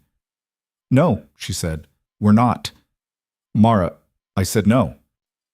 Her voice was steel wrapped in velvet, soft but unbreakable. We didn't come this far to give up because some clerk said it's hard. Everything's been hard. That didn't stop us before. This is different. How? Because before it was just work, just rebuilding. This is legal, political. It's a game we don't know how to play with rules that favor people like Caleb. Then we learn. She stepped closer, her hands gripping his arms. Ethan, I didn't leave everything behind to build a life with you just to let some bully take it away. We're going to fight this, and we're going to win. How? We don't have money. We don't have connections. We barely have witnesses who aren't already struggling themselves. I don't know yet, but we'll figure it out. We always do. He wanted to believe her, wanted to have her certainty, her unshakable faith that things would work out. But the weight of it all, the debt, the threat, the impossibility of winning against someone with money and power and the law on his side, pressed down on him until he could barely breathe. I'm tired, he said finally. I'm tired of fighting, tired of always being one step away from losing everything. Mara's expression softened. She reached up and touched his face, her palm warm against his cheek. I know, but you don't have to fight alone anymore. That's what I'm here for. That's what being married means. She smiled, sad but determined. We're in this together, for better or worse. That's what we promised. I promised to take care of you, not drag you into a fight we can't win. You didn't drag me anywhere. I chose this.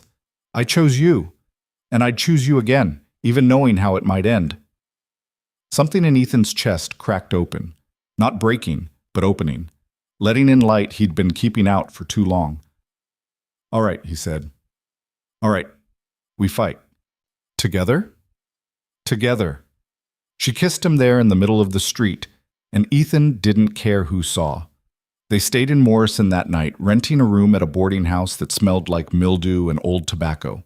It was small and cramped, the bed too soft in some places and too hard in others, but they couldn't afford anything better, and they were too tired to ride back in the dark. The woman who ran the boarding house was elderly and suspicious, looking at them like she expected them to steal the threadbare towels. But her eyes softened when she saw the rings on their hands. Newlywed? She asked. Few months, Mara said. Ah, still in the good part then. The woman's smile was knowing. Enjoy it while it lasts. In the room, Ethan sat on the edge of the bed and put his head in his hands. The exhaustion was catching up with him now, not just physical but mental. The constant worry, the endless work, the fear of losing everything. It all pressed down on him at once. Mara sat beside him, her hand on his back. We're going to figure this out, she said quietly. You keep saying that. Because it's true. You don't know that. No, but I believe it. And sometimes belief is all you've got. Ethan lifted his head and looked at her. When did you get so wise? I'm not wise. I'm stubborn. There's a difference. He almost smiled. Yeah, there is.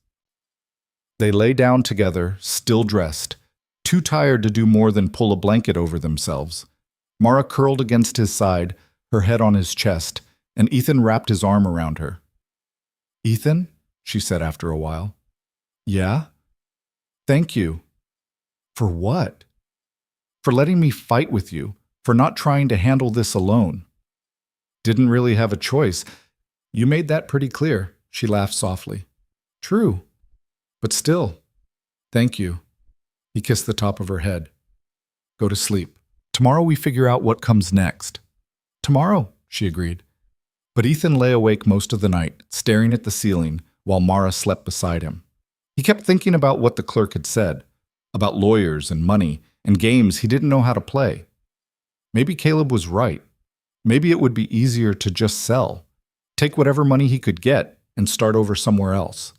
Somewhere without memories, without ghosts, without the constant weight of almost failure. But then he thought about the ranch, about the barn they'd rebuilt with their own hands, the fences they'd mended, the garden that was finally producing, about the life he and Mara had created from nothing but determination and hope. And he thought about Anna and Lily, about how he'd spent 2 years running from their memory instead of honoring it, about how they'd want him to fight, not give up, about how Anna had always said that the things worth having were the things you had to fight for. By the time the sun rose, painting the dingy room with weak morning light, he'd made his decision. They weren't giving up. They weren't walking away. They were going to fight, even if they lost, because giving up would mean Caleb had already won. They rode back to the ranch that day, arriving after dark. Ethan unsaddled the horses while Mara went inside to light lamps and start a fire. When he came in, she had soup heating on the stove, something she'd made before they left and stored in the cellar. They ate in silence, both too tired for conversation. But it was a comfortable silence, the kind that came from understanding each other without words. After dinner, Mara brought out the papers again and spread them on the table. "We need a plan," she said. "I know. We need witnesses. People who can testify that we've been using that water for years. Thomas and David will testify. So will Sarah. That's 3. We need more. The more people we have, the stronger our case." Ethan thought about it. "Marcus from the mill. He's been out here, knows we water our cattle from the creek. Old Mrs. Hendricks, she used to visit Anna, knows how long I've been here. Maybe some of the other ranchers who've used our land as a shortcut over the years." "Good. We'll start asking tomorrow. Get written statements if we can. And we still need a lawyer." Mara bit her lip. "What if we can't afford one?" "Then I'll represent us myself. I can read, I can speak. It won't be pretty, but it's better than nothing." "You ever been in a courtroom?"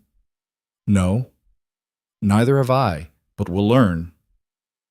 They spent the next week gathering evidence, every scrap of paper that showed they'd been using the water, every receipt for repairs that depended on creek access, every record of livestock watered from that source, every neighbor's testimony about seeing them use it, about depending on them having it, about how the community functioned with their access guaranteed. Thomas and David agreed to testify immediately. Sarah came over and helped them organize everything, her practical mind turning chaos into order. Marcus wrote out a statement about deliveries he'd made, dates and times, proof that the ranch had been operational. Mrs. Hendricks hobbled over on her cane and told them stories about Anna watering her garden, about the summer when the creek saved everyone's crops during the drought of 71. By the end of the week, they had a pile of evidence and half a dozen willing witnesses. It still wasn't enough. They knew that, but it was something. That's when Sarah showed up with an idea. She arrived on a Saturday morning, riding hard, her face flushed with excitement, or exertion, or both.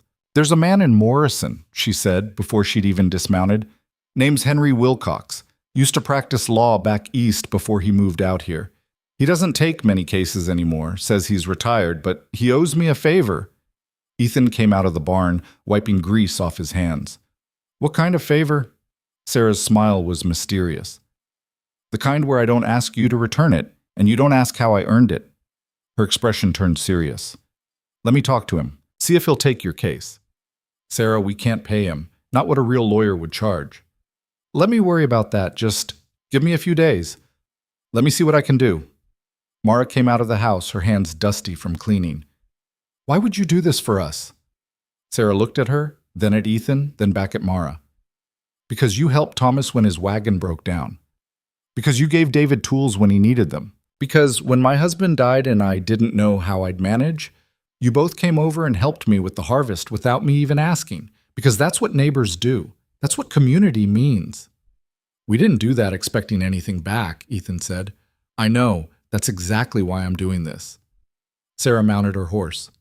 Give me 3 days. She rode off before either of them could argue, leaving them standing in the yard with something that felt dangerously close to hope. 3 days later, Sarah came back with Henry Wilcox in tow.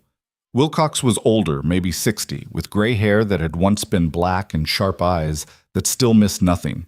He wore a suit that had seen better days but was still respectable, and he carried a leather satchel that looked older than Ethan. They sat around the kitchen table, papers spread between them, and Wilcox spent 2 hours reviewing everything. He asked questions, sharp, specific questions that cut straight to the heart of things. He made notes in cramped handwriting that was almost illegible. He barely looked up except to demand clarification or more documentation. Finally, he set down his pen and leaned back. You've got a case, he said. Not a strong one, but it's there. Will you take it? Ethan asked. Depends. What are you willing to risk? Everything. We've got nothing left to lose. Wilcox studied him with those sharp eyes. That's not true. You've got each other. You've got your reputation. You've got your future. Those are all things you can lose in a fight like this. We'll lose them anyway if we don't fight, Mara said. That's probably true. Wilcox nodded slowly. All right, I'll take your case, but I'm going to be honest with you. Morris has money and influence. He's got lawyers from back east who do this for a living. He's got connections to the territorial government. This is going to be ugly, and there's no guarantee we win. We understand, Ethan said. Do you? Because losing doesn't just mean losing your water rights. It means losing your ranch. It means losing everything you've built. It means starting over with nothing. Are you prepared for that? Ethan looked at Mara. She looked back at him, and in her eyes he saw the same determination he felt. Yes, they said together. Good. Then let's get to work. The next 3 weeks were a blur of preparation. Wilcox drilled them on every detail, every date, every piece of evidence. He coached their witnesses on what to say and how to say it. He researched precedents and prepared arguments and worked 16-hour days to build their case. He brought in experts to testify about water law and historical use, calling in favors from people Ethan had never heard of. He filed motion after motion, challenging Caleb's claim on technical grounds, trying to find any weakness in the paperwork. And through it all, the ranch work still had to be done. Cattle still needed feeding, fences still needed mending, the garden still needed tending. Ethan and Mara worked from before dawn until after dark, squeezing legal preparation into whatever time remained. I don't know how much longer I can do this, Ethan said one night, so tired he could barely keep his eyes open. Mara was mending a shirt by lamplight, her fingers moving mechanically. Just a little longer. The hearing's in 5 days. 5 days feels like forever. It'll be here before you know it, and then we'll know. That's what scares me. She set down the shirt and came to sit beside him. Whatever happens, we tried. That's more than most people can say. I don't want to lose you. You won't. Even if we lose the ranch, you won't lose me. I'm not going anywhere. You say that now, see? I say it because I mean it. She took his hand. Ethan, I didn't marry you for this ranch. I married you because I love you. The ranch is just land. You're what matters. He pulled her close, holding her like she might disappear if he let go. I love you too. I know. Now come to bed before you fall asleep at the table. The day of the hearing came cold and gray, the sky threatening rain. They dressed carefully, Ethan in his best shirt and pants, Mara in the dress she'd worn to their wedding. Wilcox met them at the ranch at dawn, looking tired but determined. Ready? He asked. As we'll ever be, Ethan said. They rode to Morrison with Thomas, Sarah, David, Marcus, and Mrs. Hendricks, a small caravan of people who believed in them. The ride felt longer than it had before. Every mile weighted with significance. Nobody talked much. The tension was too thick for casual conversation. When they arrived at the courthouse, a grand building that was the finest thing in Morrison, there were already people gathered outside. Word had spread, and it seemed like half the territory had shown up to watch. Caleb Morris was already there, flanked by his attorney, a slick man from back east named Harrison, who looked like he'd never touched dirt in his life. Caleb wore an expensive suit and an expression of supreme confidence. He saw Ethan and smiled, that same cold smile that made Ethan want to hit something. "Crowe," Caleb said, walking over like they were old friends. "Surprised to see you here. Thought you'd have given up by now." "Not likely," Mara said before Ethan could respond. Caleb's eyes shifted to her, his smile widening. "Mrs. Crowe? Still playing rancher, I see." "Still being one, which is more than you can say." Caleb's smile tightened, a flash of anger breaking through the facade. "We'll see how long that lasts. By this time tomorrow, you'll be packing your bags." "You seem pretty confident for someone with a weak case," Wilcox said, stepping forward. Harrison, Caleb's lawyer, gave Wilcox a dismissive look. "Henry, didn't know you were still practicing. Thought you'd retired." "I came out of retirement for this. Some things are worth fighting for." "How noble. Unfortunately, nobility doesn't win court cases. Evidence does, and we have plenty." "So do we," Harrison smirked. "We'll see." They filed into the courtroom, a large room with wooden benches and high windows that let in weak afternoon light. The judge's bench sat elevated at the front, imposing and authoritative. Ethan felt small sitting at the plaintiff's table, like a child called before the schoolmaster. The judge entered and everyone stood. Her name was Margaret Hayes, and she was stern-looking, maybe 50, with iron-gray hair pulled back severely. She sat, adjusted her spectacles, and looked down at the papers before her. "This is a dispute over water rights," she began, her voice carrying easily through the quiet room. "Caleb Morris has filed a comprehensive claim for the watershed running from Blue Mountain to the Morrison Valley. Ethan Crowe contests this claim, asserting historical use and established access. We're here to determine who has the superior right." The hearing started, and it was brutal from the first word. Harrison presented Caleb's case with smooth efficiency. He had deeds going back decades, showing ownership of the land surrounding the creek. He had surveys and maps and expert testimony about water flow and legal precedents. He painted a picture of a legitimate claim, properly filed, supported by documentation and law. Then he attacked Ethan's position. He pointed out the lack of official filing, the reliance on an informal agreement that had no legal standing. He questioned whether historical use meant anything without proper documentation. He brought up every technicality, every weakness, every gap in their evidence. "Mr. Crowe's claim is built on sentiment, not law," Harrison said, his voice dripping with condescension. "He's asking this court to override proper legal filing because he's been using water he never owned. That's not how the law works. If we allow this kind of claim, anyone could assert rights to anything they've been using. It would be chaos." Wilcox fought back hard. He presented their witnesses one by one. Thomas describing how Ethan's water access had been established for 15 years. Sarah explaining the community understanding that the creek served multiple ranches. Marcus detailing the economic impact of cutting off Ethan's access. Mrs. Hendricks was particularly effective. She sat in the witness chair looking tiny and frail, but her voice was strong. "I've lived in this territory for 40 years, she said, watched it grow from nothing. And in all that time, the understanding has been that water serves the community. Mr. Henderson, who owned that land before Mr. Crowe, used that creek. Mr. Crowe has used it since he bought the place. Cutting him off now would be destroying a working ranch out of spite and greed." Harrison tried to discredit her. She was old. Her memory might be faulty. She was biased because she was friends with the Crowes. But Mrs. Hendricks held her ground. "My memory is fine, young man. And yes, I'm friends with them. Because they're good people who work hard and deserve better than to be crushed by someone who has more money than sense." A few people in the courtroom laughed. Judge Hayes didn't smile, but Ethan thought he saw approval in her eyes.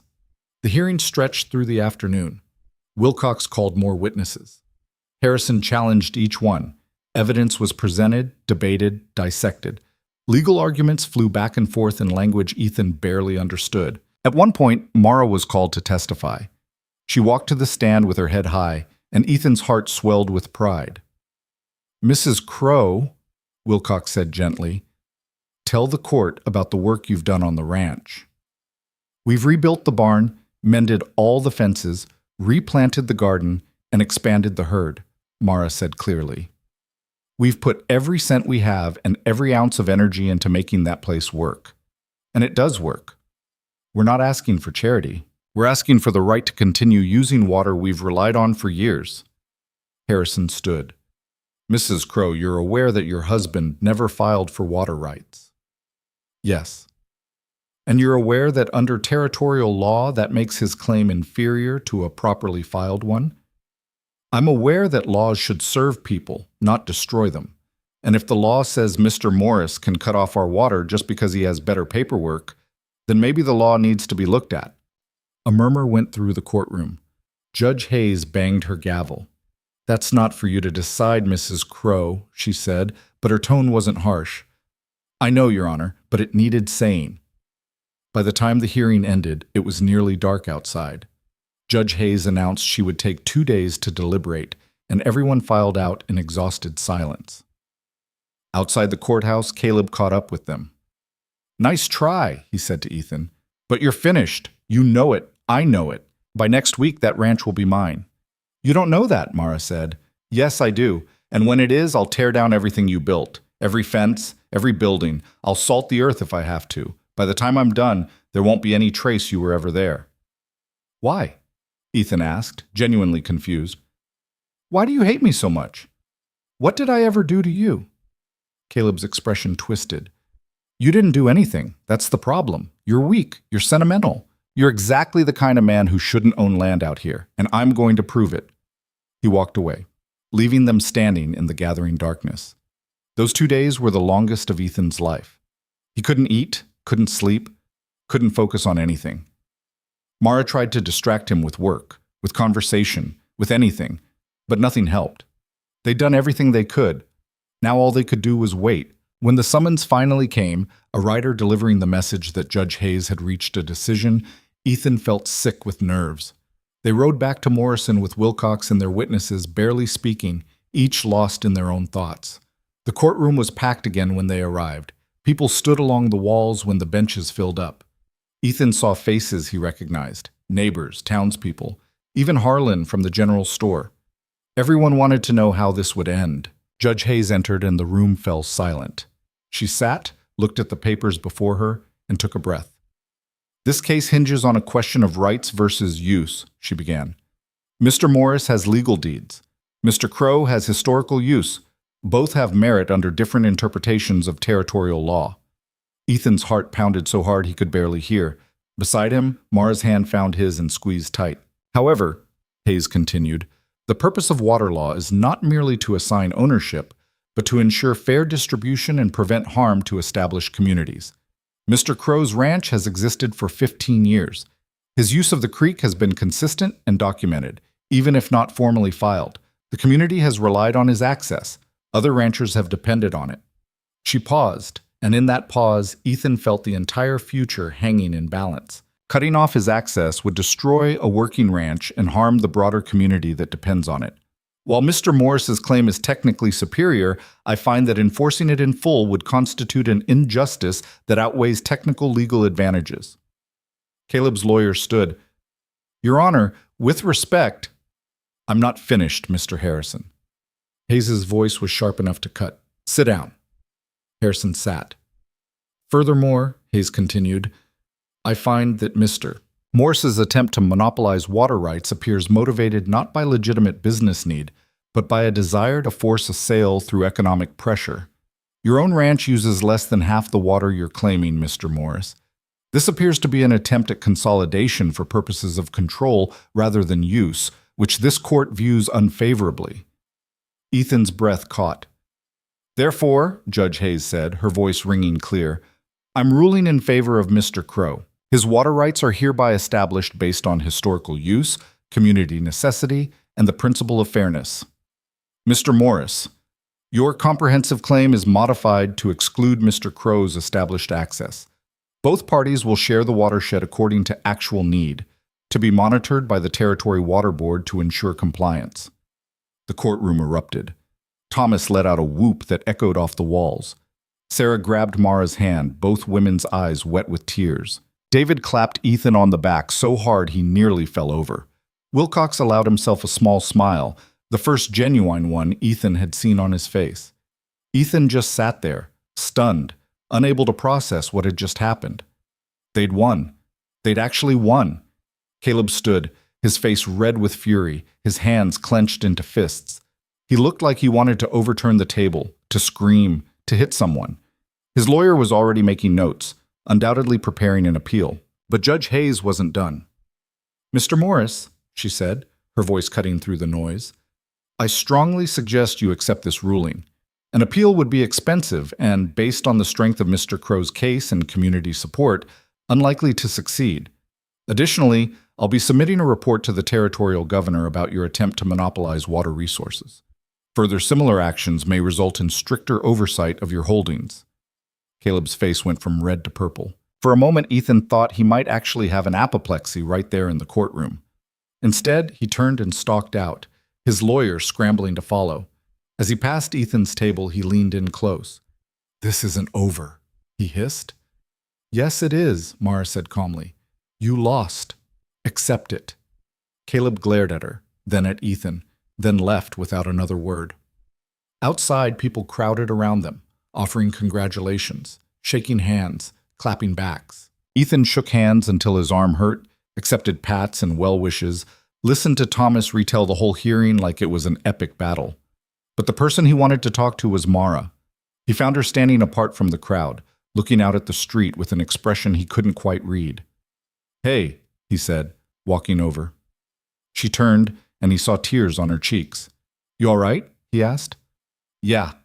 She wiped at her face, laughing through the tears. "Yeah, I'm good. We did it, Ethan. We actually did it." "We did." She laughed again, the sound caught between joy and disbelief and relief so profound it hurt. "I didn't think... I believed we would, but part of me thought we'd lose. Part of me was already planning what we'd do after." "I know." He pulled her into his arms, not caring who saw. "I know, me too." They stood there holding each other while the crowd celebrated around them, and Ethan felt something settle in his chest that had been restless for years. Certainty, peace, the sense that he was exactly where he was supposed to be. This was his life, this was his future, and for the first time since the fire, he wasn't afraid of it. They rode home as the sun was setting, the whole group of them, Ethan and Mara, Thomas and David, Sarah and Marcus and Mrs. Hendricks. They talked and laughed and made plans for celebrating properly once they got back to the ranch. When they reached home, Thomas insisted on cooking dinner for everyone, despite the fact that his cooking was terrible and everyone knew it. But nobody cared. They were too happy, too relieved, too full of joy to worry about burned biscuits and oversalted stew. They ate outside, gathered around a fire that Ethan built in the yard. Plates balanced on knees, tin cups filled with whatever liquid was handy. Coffee, water, the bottle of whiskey Wilcox had brought. The conversation flowed easy and warm, everyone talking over each other, telling stories, laughing at old jokes and making new ones. Ethan sat with Mara beside him, her hand in his, and looked around at the faces of people who'd become family without him noticing. People who'd shown up when he needed them, who'd fought for him, who'd believed in him even when he didn't believe in himself. "Speech," David called out, grinning. "Come on, Crowe, you won. Say something." "No speeches," Ethan said automatically. "Oh, come on, just a few words." Everyone started chanting, "Speech, speech, speech." Ethan sighed. He wasn't good at this, at talking in front of people, at expressing feelings, at being vulnerable in ways that mattered. But everyone was looking at him, waiting, and he owed them something.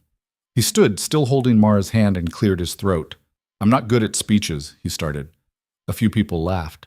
"But I want to say thank you, all of you, for helping us fight, for believing this place was worth saving, for showing up when we needed you." He paused, his voice rougher than he wanted, emotion choking the words. 2 years ago, I thought my life was over, thought I'd lost everything that mattered. And I had. My wife, my daughter, my reasons for getting up in the morning. I spent 2 years waiting to die, not caring what happened to me or this place. Mara squeezed his hand, but then... He looked at her. Then someone showed up. Someone who refused to let me give up, who refused to let this place die, who rebuilt it with me, piece by piece, fence by fence. And slowly, without me noticing, we built something new. Not the same as what I had before, but maybe, his voice caught, maybe better. There was a long silence, then Sarah sniffled, wiping her eyes. So thank you, Ethan continued, for being part of that, for making this place feel like home again, for reminding me that some things are worth fighting for. Thomas raised his cup. To home. To home, everyone echoed. They drank, and the night rolled on, full of warmth and laughter and the kind of happiness that felt earned. People stayed late, nobody wanting the celebration to end, everyone savoring the victory. Eventually, though, guests started leaving. Thomas and David rode out first, both slightly drunk and singing off-key. Sarah helped Mrs. Hendricks onto her horse, promising to make sure she got home safely. Marcus shook Ethan's hand one more time before mounting up. Wilcox was the last to leave. He stood by his horse, looking at Ethan and Mara with something like satisfaction. "You two did good," he said. "We couldn't have done it without you," Ethan replied. "Maybe, but the fight was yours. I just helped you navigate the rules." He climbed into the saddle, then paused. "Mrs. Crowe, I meant what I said before. You've got a mind for law. If you ever want to study it, come find me. I'll teach you." Mara looked surprised. "You're serious?" "Completely. Law needs more people who understand what it's like to fight for something real. Think about it." He rode away, and Ethan and Mara were finally alone. They stood in the yard as the last of the firelight died, looking at their ranch, their home, outlined against the night sky. "You think he's serious?" Mara asked. "About teaching me law?" "Seemed like it. Would you want to learn?" "Maybe. Not now, but someday, when things are more stable." She smiled. "It'd be nice to understand the rules instead of always fighting against them." "You'd be good at it." "You think?" "I know. You're good at everything you try." She laughed. "That's not true, but it's nice of you to say." They went inside, both exhausted but too wired to sleep. Ethan stoked the fire while Mara made tea. They sat at the table, cups warming their hands, and just existed together in comfortable silence. "I was scared," Mara said after a while. "Of what?" "Losing. Losing this place. Losing the life we built. Me too. But also," she hesitated, "I was scared of what it would mean if we won. Like maybe I didn't deserve it. Like maybe I was taking something that wasn't mine." Ethan frowned. "What are you talking about? This is as much yours as mine." "Is it? I showed up uninvited, forced my way in. Sometimes I wonder if I'm just occupying space that should belong to someone else." "Mara." He reached across the table and took her hand. "You didn't force anything. You fought for this place when I'd given up on it. You rebuilt it with your own hands. You earned every inch of this land. Don't ever doubt that." Her eyes filled with tears. "I love you. I love you too." They finished their tea and went to bed, both finally able to rest. Ethan fell asleep with Mara in his arms, feeling more at peace than he had in years. The weeks that followed were some of the best Ethan could remember. With the water rights secured, they could plan for the future without the constant fear of losing everything. The ranch flourished. They expanded the cattle herd, bought 3 more breeding cows and a young bull. The garden produced more than they could eat, so Mara started preserving things for winter and selling the surplus in town, which brought in steady income. They hired that young man Peter full-time now that they could afford it. He was quiet and hardworking, and he fit into their lives seamlessly. Having an extra pair of hands made everything easier, allowed them to take on projects they'd been putting off. Winter came, but it wasn't the brutal, lonely season Ethan remembered from years past. The barn was solid, the animals healthy, the house warm and full of life. They spent long evenings by the fire, Ethan teaching Mara to carve wood while she read aloud from books she borrowed in town. Caleb Morris left them alone. Word was he'd tried to appeal the judge's decision but got nowhere. His own holdings came under scrutiny from the Territorial Water Board, and he was too busy defending himself to cause trouble for anyone else. One evening in early spring, while they were sitting on the porch watching the sunset, Mara said something that made Ethan's world tilt. "I'm pregnant." Ethan's hands froze on the piece of wood he was carving. "What?" "Pregnant. About 3 months, I think." He stared at her, his mind refusing to process the words. A baby. They were going to have a baby. The fear came first, sharp and immediate. He thought of Lily, of the fire, of everything he'd lost. Thought of all the ways this could go wrong, all the ways he could fail, all the ways history could repeat itself. But then he looked at Mara, at the uncertainty in her eyes, the fear she was trying to hide, the hope she didn't quite dare to feel, and the fear shifted into something else. Not disappearing, not gone, but accompanied now by something stronger. Love, wonder, the fierce, desperate desire to protect this new life they'd created. "How do you feel about it?" he asked carefully, his voice shaking. "Terrified," she admitted, her hands folding protectively over her still flat stomach. "But also, I don't know. Happy? Is that wrong? After everything we've been through, is it wrong to be happy about this?" "No." He set down the carving and moved to kneel in front of her, his hands covering hers. "No, it's not wrong. It's the most right thing in the world." "What about you? How do you feel?" Ethan took a breath, trying to find words for the tangle of emotions in his chest. "Scared, terrified, actually. Every time I think about it, I remember Lily, and I'm afraid I'll—" His voice broke. "Afraid you'll what?" "Lose you, lose the baby, fail again." Mara's eyes filled with tears. She cupped his face in her hands. "Ethan, you didn't fail before. What happened to Anna and Lily wasn't your fault. It was an accident, a terrible, awful accident, but it wasn't your fault. I wasn't there. You were working, providing for your family. That's not failure. But if I had been there, you might have died too, or you might not have been able to save them. You can't know, and you can't spend the rest of your life punishing yourself for something you couldn't control." He knew she was right. Wilcox had told him the same thing during the trial, when Ethan had broken down one night and confessed his fears. Sarah had told him. Even Thomas had hinted at it in his gruff way. But knowing it in your head and believing it in your heart were different things. "I'm scared," he said again. "I'm so scared of losing you." "I know, I'm scared too. But Ethan," she pulled his head down to rest against her stomach, "we get to choose what we believe. And I'm choosing to believe this works. I'm choosing to believe we get to keep this baby, raise them, watch them grow. I'm choosing hope." Ethan closed his eyes, feeling the warmth of her through her dress, imagining the tiny life growing inside her, his child, their child, a future he'd thought was impossible. "All right," he whispered. "All right, I'll try. That's all I'm asking." They sat like that for a long time, Ethan kneeling before her, Mara's hands in his hair, both of them afraid and hopeful in equal measure. The months of Mara's pregnancy were some of the strangest of Ethan's life. He found himself obsessed with making everything perfect, fixing every little thing that could possibly go wrong. He reinforced the house, replaced every loose board, checked and rechecked the chimney to make sure it was safe. He built a cradle in the barn, working late into the night, sanding every surface until it was smooth as silk. Mara tolerated his anxiety with patience and occasional exasperation. "The house is fine," she said one evening, watching him examine the door hinges for the third time. "These are loose. They need to be tight." "Ethan, you tightened them yesterday."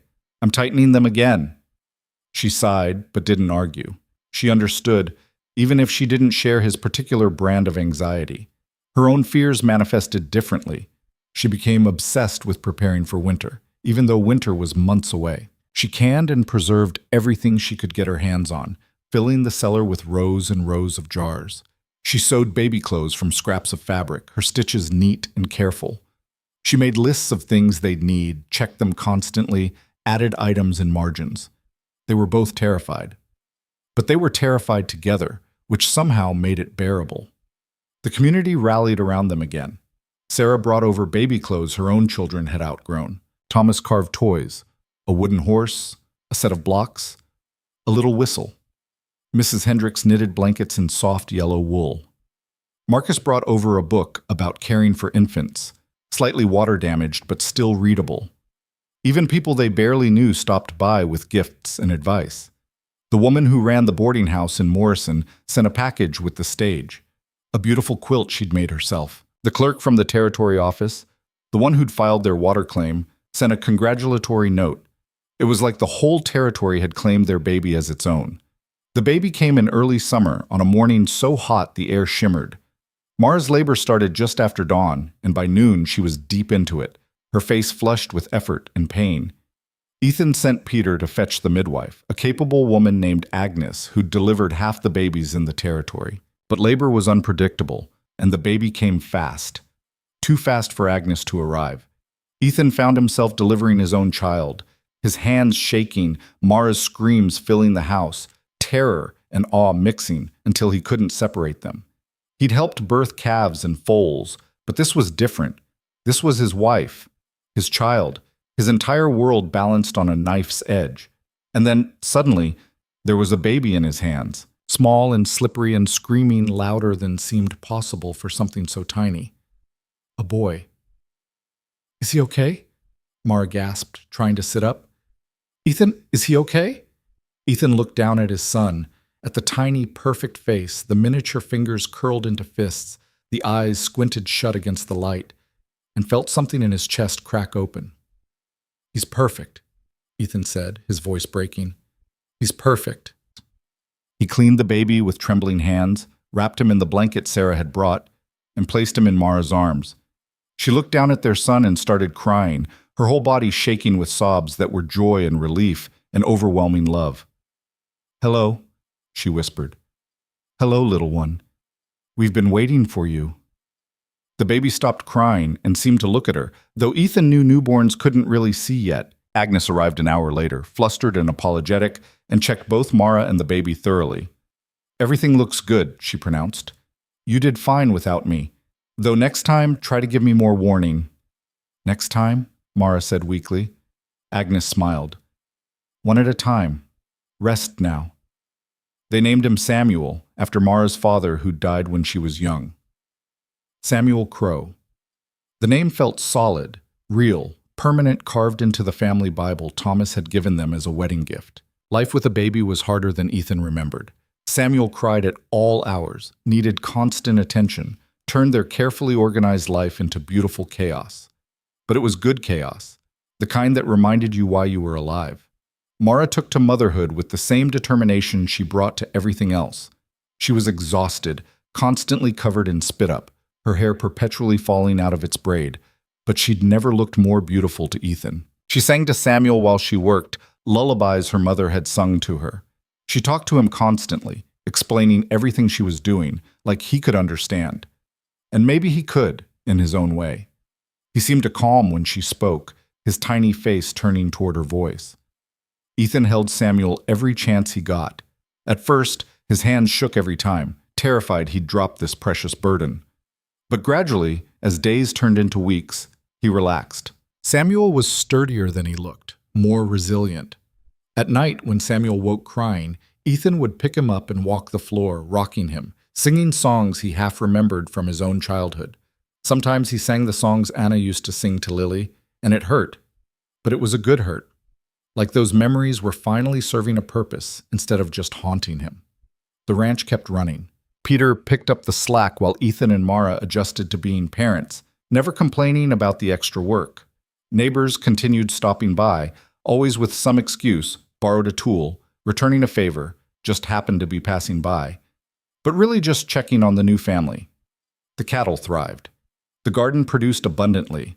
They even managed to save money, enough to feel like they weren't constantly on the edge of disaster. One evening, when Samuel was about 6 months old, Ethan stood in the doorway of the house and looked out at the land. The sun was setting, painting everything gold, and he could hear Mara inside singing to the baby, a song about mockingbirds and diamond rings. This was his life now. Not the one he'd planned, not the one he'd lost, but a new one, built from ruins and hard work and love he'd thought he'd never feel again. The names carved into the doorframe caught his eye. Ethan Crowe, Mara Crowe. 2 names, 2 lives, bound together. But now there were 3 lives. 3 people who called this place home. He went inside to find his knife.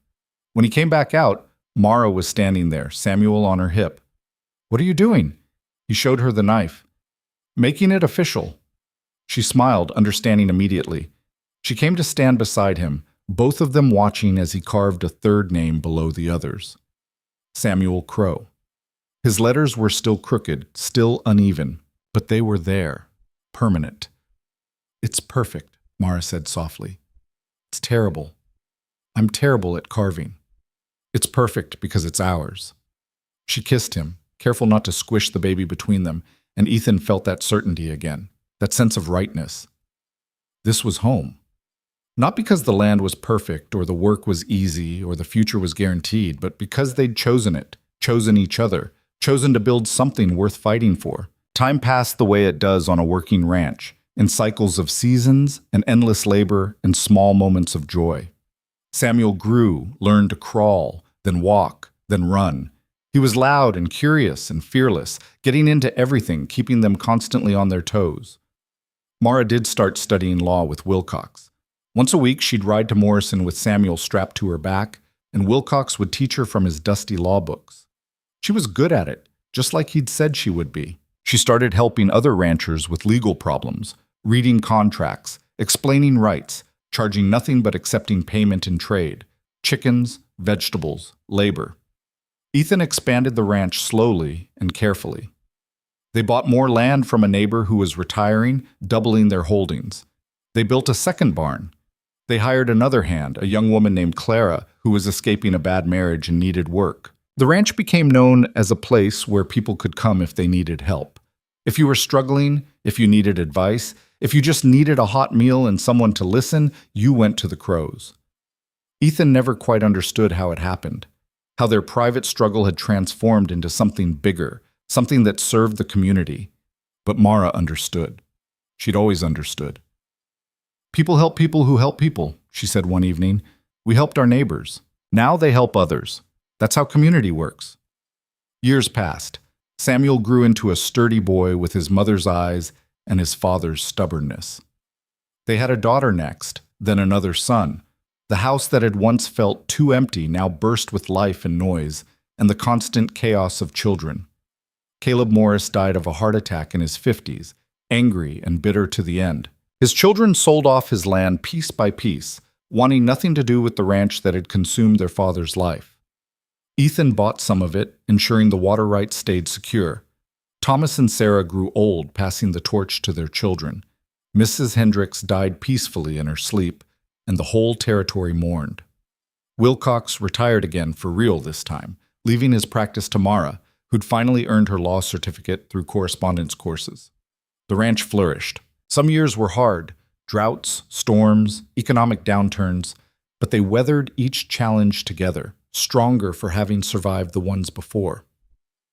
One evening, 20 years after Mara had first arrived, Ethan sat on the porch with his wife and watched their children playing in the yard.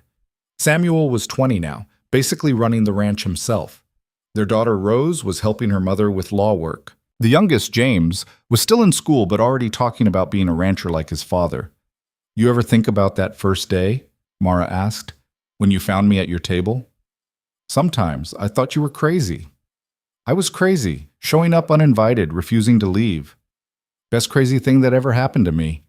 She leaned against him, her head on his shoulder, gray threading through her dark hair now.